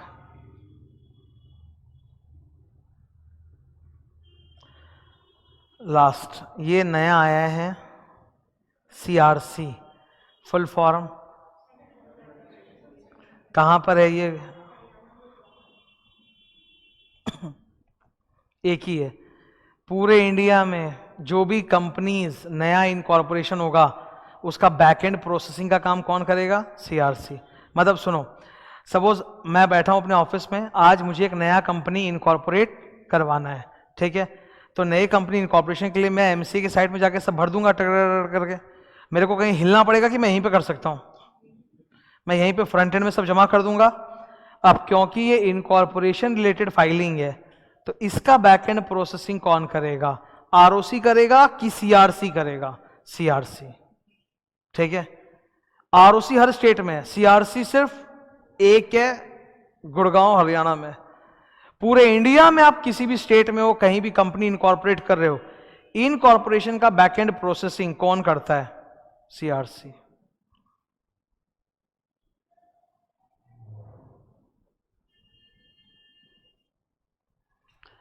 तो इनकॉर्पोरेशन की जो फॉर्मेलिटीज होती है वो आरओसी नहीं करता, वो कौन करता है? सीआरसी।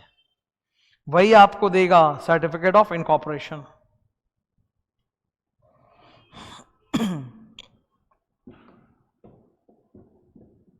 ठीक है। मैं सीआरसी के अंदर और भी एक दो बातें, वो बाद में आएगा, अभी नहीं, बाद में आएगा। नेक्स्ट नंबर क्या होगा अपना? 9। फॉर्म्स एंड ई फॉर्म्स, ठीक है। ये भी थोड़ा एक नॉलेज होना चाहिए तुमको, ठीक है। What is the purpose of a form? जैसे एक उदाहरण दे रहा हूं, मैं तो कोई गवर्नमेंट नहीं हूं, I am a private person. तो तुम मेरे कोचिंग सेंटर में आए, you want to take admission, तो आपको रिसेप्शन में जो स्टाफ बैठा है वो एक फॉर्म देगा और बोलेगा आप उसमें डिटेल भर दीजिए, फिर उसको देख के वो इनवॉइस बनाएगा, फलाना ढिमका ढिमका, ओके। जो फॉर्म आपको दिया गया एप्लीकेशन फॉर्म, उसका पर्पस क्या होता है? मैं बताऊंगा, क्वेश्चन नहीं पूछ रहा हूं, मैं एक्सप्लेन कर दूंगा। The purpose of the form is to collect specified information from the student. अगर सोचिए कि कोई स्टूडेंट मेरे यहाँ आया एडमिशन के लिए और हम लोग उसको फॉर्म नहीं देके ब्लैंक पेपर पकड़ा दिए और बोले बताओ अपने बारे में, तो वो तो चालू कर देगा, आई लव डांसिंग। अरे हमको वो इन्फॉर्मेशन नहीं चाहिए ना, मुझे जो इन्फॉर्मेशन चाहिए I have to tell them. तो मुझे जो जो इन्फॉर्मेशन चाहिए वो सारा मैंने फॉर्म में प्रिंट किया, आपका नाम, एड्रेस, फलाना ढिमका, और फिर आपको दिया। So now when you are filling it, you already know कि आपको कौन कौन सा इन्फॉर्मेशन, कौन कौन सा फील्ड भरना है। तो form is basically a format for collecting information.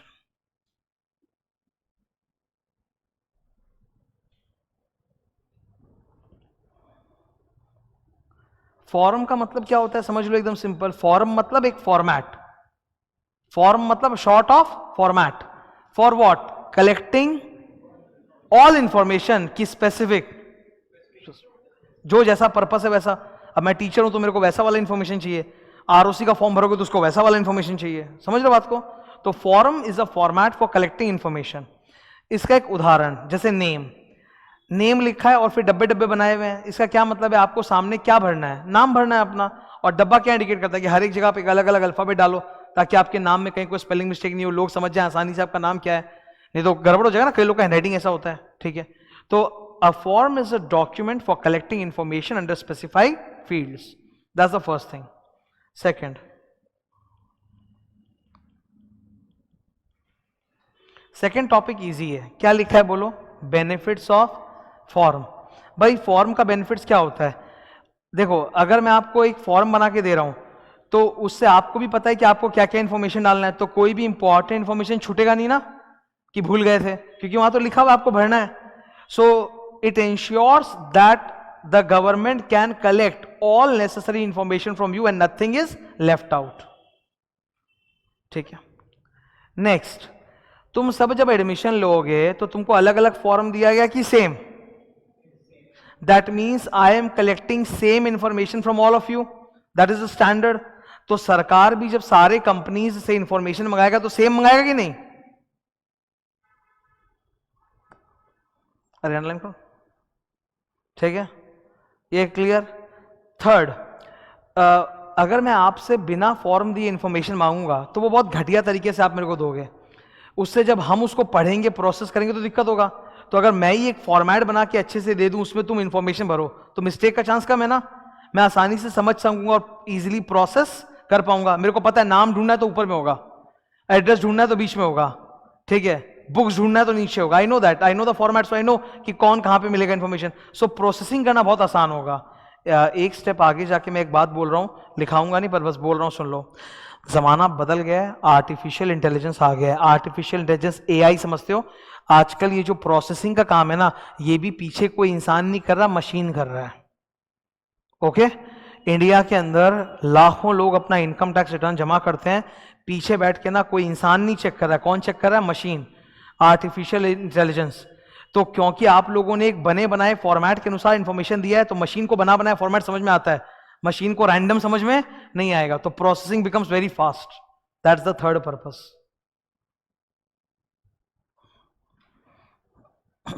Okay. Now sir, most important ज्ञान, forms are of two type.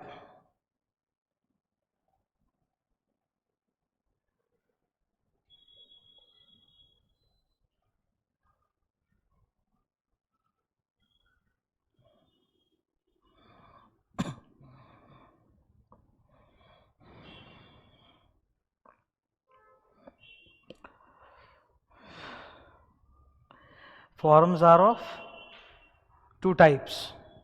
पहला वाला क्या लिखा है बोलो मैंने? Online form. दूसरा वाला ऑनलाइन फॉर्म मतलब जिसको आप इंटरनेट पे लाइव जाके भरोगे, ठीक है, और जमा करोगे सरकार के पास. ऑनलाइन फॉर्म को ई फॉर्म भी बोला जाता है. ई मतलब इलेक्ट्रॉनिक फॉर्म, ठीक है. दूसरा होता है ऑफलाइन फॉर्म्स.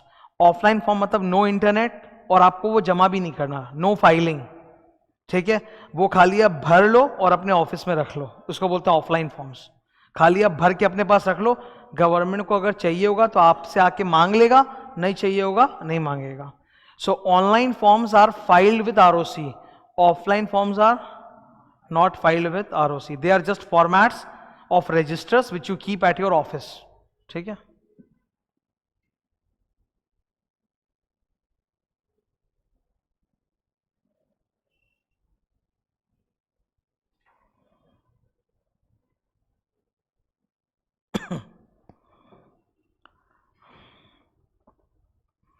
हम लोग को सर कैसे पता चलेगा कि कौन सा फॉर्म ऑनलाइन है और कौन सा ऑफलाइन है? मैं बताऊंगा. और कैसे पता चलेगा? मैं पढ़ाते हुए जब जो फॉर्म आएगा तब मैं बताते जाऊंगा ये ऑनलाइन होता है, ये ऑफलाइन होता है, ठीक है. ओके. ये क्या नंबर चल रहा है? 9. Last number 10.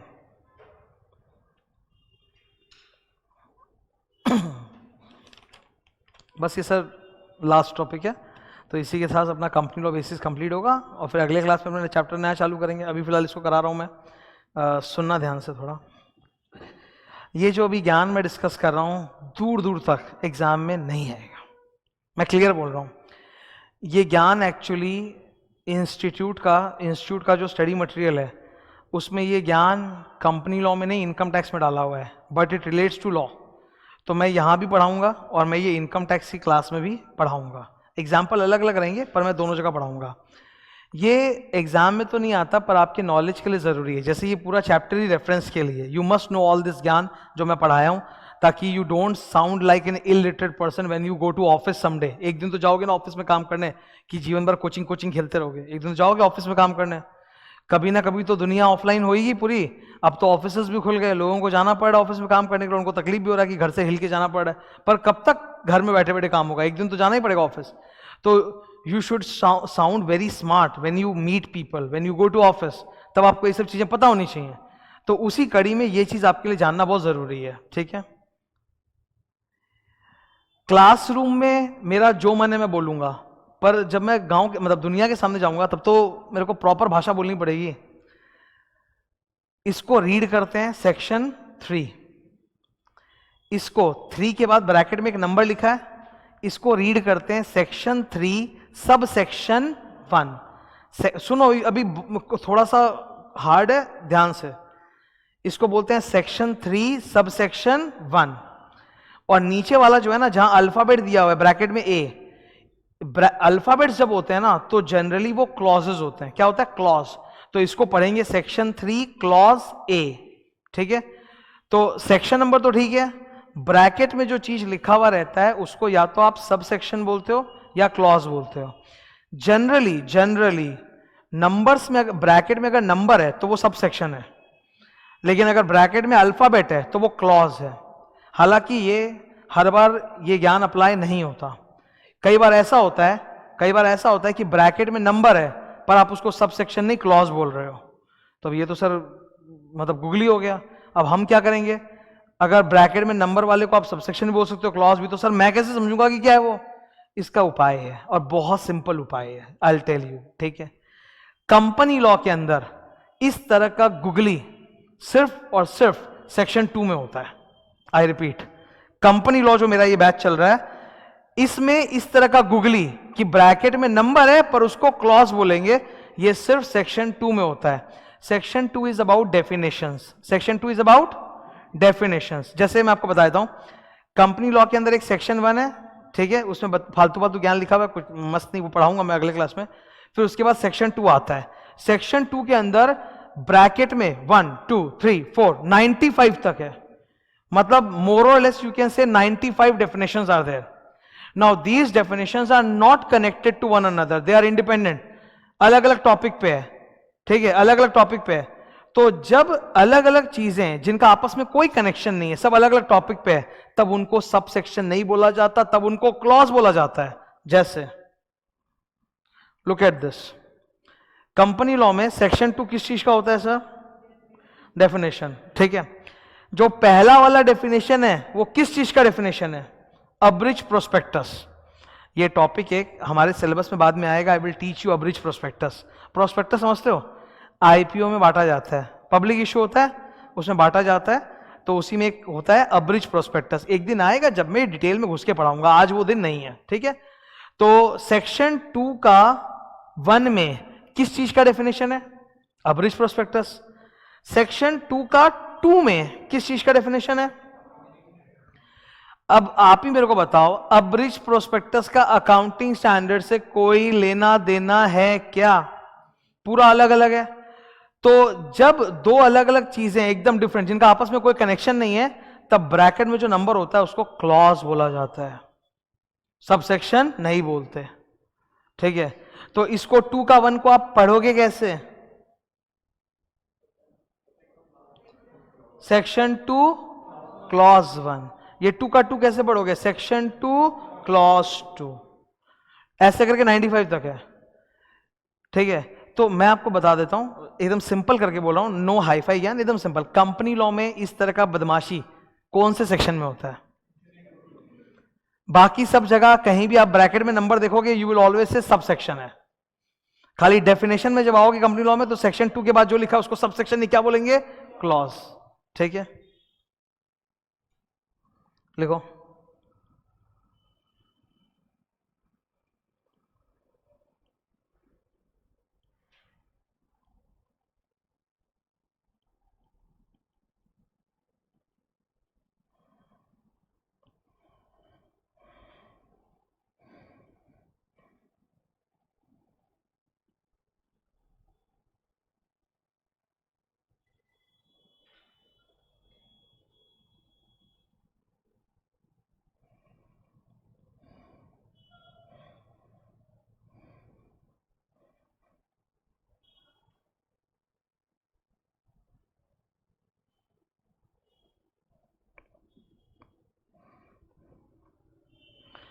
कंपनीज एक्ट में इस तरह का चीज कहां मिलेगा? सिर्फ सेक्शन 2 में मिलेगा। इनकम टैक्स में इस तरह का चीज कहां मिलेगा? 2 जगह मिलेगा। कहां कहां देख के बोलो? Section 2 definition and section 10 exemption. वहीं पे होगा कि ब्रैकेट में नंबर लिखा है पर बोलेंगे क्या? क्लॉज है वो, क्योंकि सब अलग अलग चीज पे है, कोई आपस में कनेक्शन नहीं है। ठीक, ये जो स्पेशलाइज्ड ज्ञान होता है ना, ऐसे बोलो, ऐसे बात करो, ऐसे चलो, ऐसे बैठो, ये सब एग्जाम में आने वाला, it's only for your like knowledge. Okay, usually कभी भी ब्रैकेट में अगर अल्फाबेट लिखा है ABCD, that's called clauses. Number लिखा है, दैट्स कॉल्ड सबसेक्शन। हाउएवर जब हम डेफिनेशंस की बात करें सेक्शन 2 में, वहां ब्रैकेट में जब नंबर लिखा है तो उसको क्या बोलेंगे? क्लॉजेस। और इनकम टैक्स में सेक्शन 10 में भी ब्रैकेट में जब नंबर, उसको क्या बोलेंगे? क्लॉजेस। ठीक, क्योंकि वो कनेक्टेड नहीं होता, सब अलग अलग क्लॉज है, आपस में कोई लेना देना नहीं है। क्या सर हमको ये लिखा पढ़ा याद करना है क्या? नहीं, जो इसमें लिखा है मैंने समझा दिया। You don't have to learn, just you need to know it for once. Okay, that completes this chapter. ये अपना पहला छोटा चैप्टर नंबर था, बेसिक्स, ये कंप्लीट होता है। कॉपी वर्क कुछ नहीं है, यहां लिख दो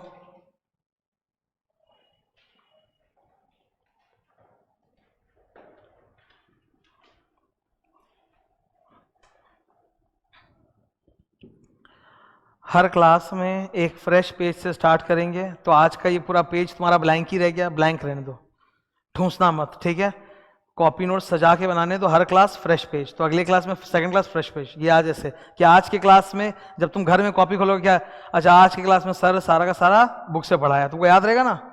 ठीक है, कि सर बुक से पढ़ाया, तुम सीधा बुक में जाके देखोगे। और क्या?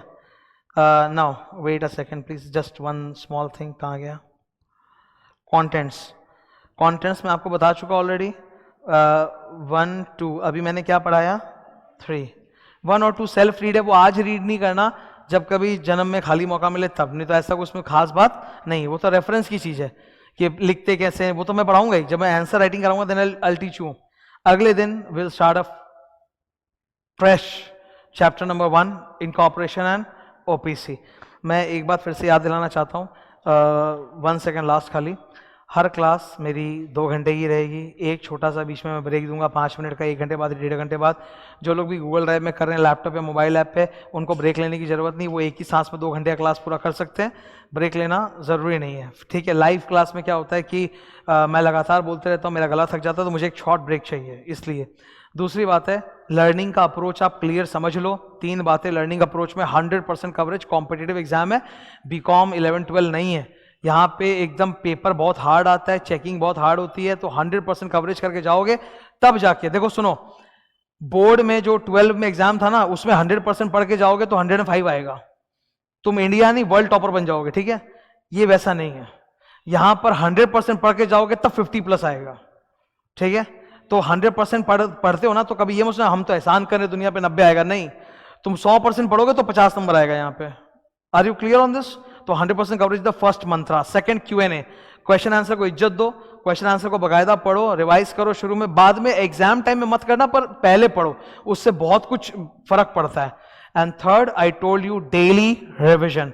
मेरे 2 यूट्यूब चैनल हैं, एक सिद्धार्थ अग्रवाल मेन चैनल, एक दूसरा चैनल है डेली रिवीजन। उसमें हर क्लास जो मेरी होती जाएगी ये, उसके बाद में सेम डे या अगले दिन सुबेरे सुबेरे ही एक रिवीजन वीडियो डाल दूंगा कि जो भी मैंने आज पढ़ा है उसका एक 5-10 मिनट का रिवीजन वीडियो, ताकि अगले दिन आने के बाद तुम वो रिवाइज कर लो पहले से, ताकि जब हम लोग मिलें तो हर क्लास एक फ्रेश पूरा नया डिस्कशन हो। ठीक है, ये जितने भी मेरे छोटे छोटे रिवीजन वीडियोस जाएंगे ये डेली बेसिस में जाएंगे, मेरे चैनल पे जाएंगे डेली रिवीजन में। प्लस मैं एक और काम करूंगा तुम्हारे लिए, ठीक है, क्योंकि तुम में से बहुत सारे स्टूडेंट हैं जो गूगल ड्राइव या मोबाइल ऐप में कर रहे होते हैं बाद में, तो उनको बाद में क्लास करना है।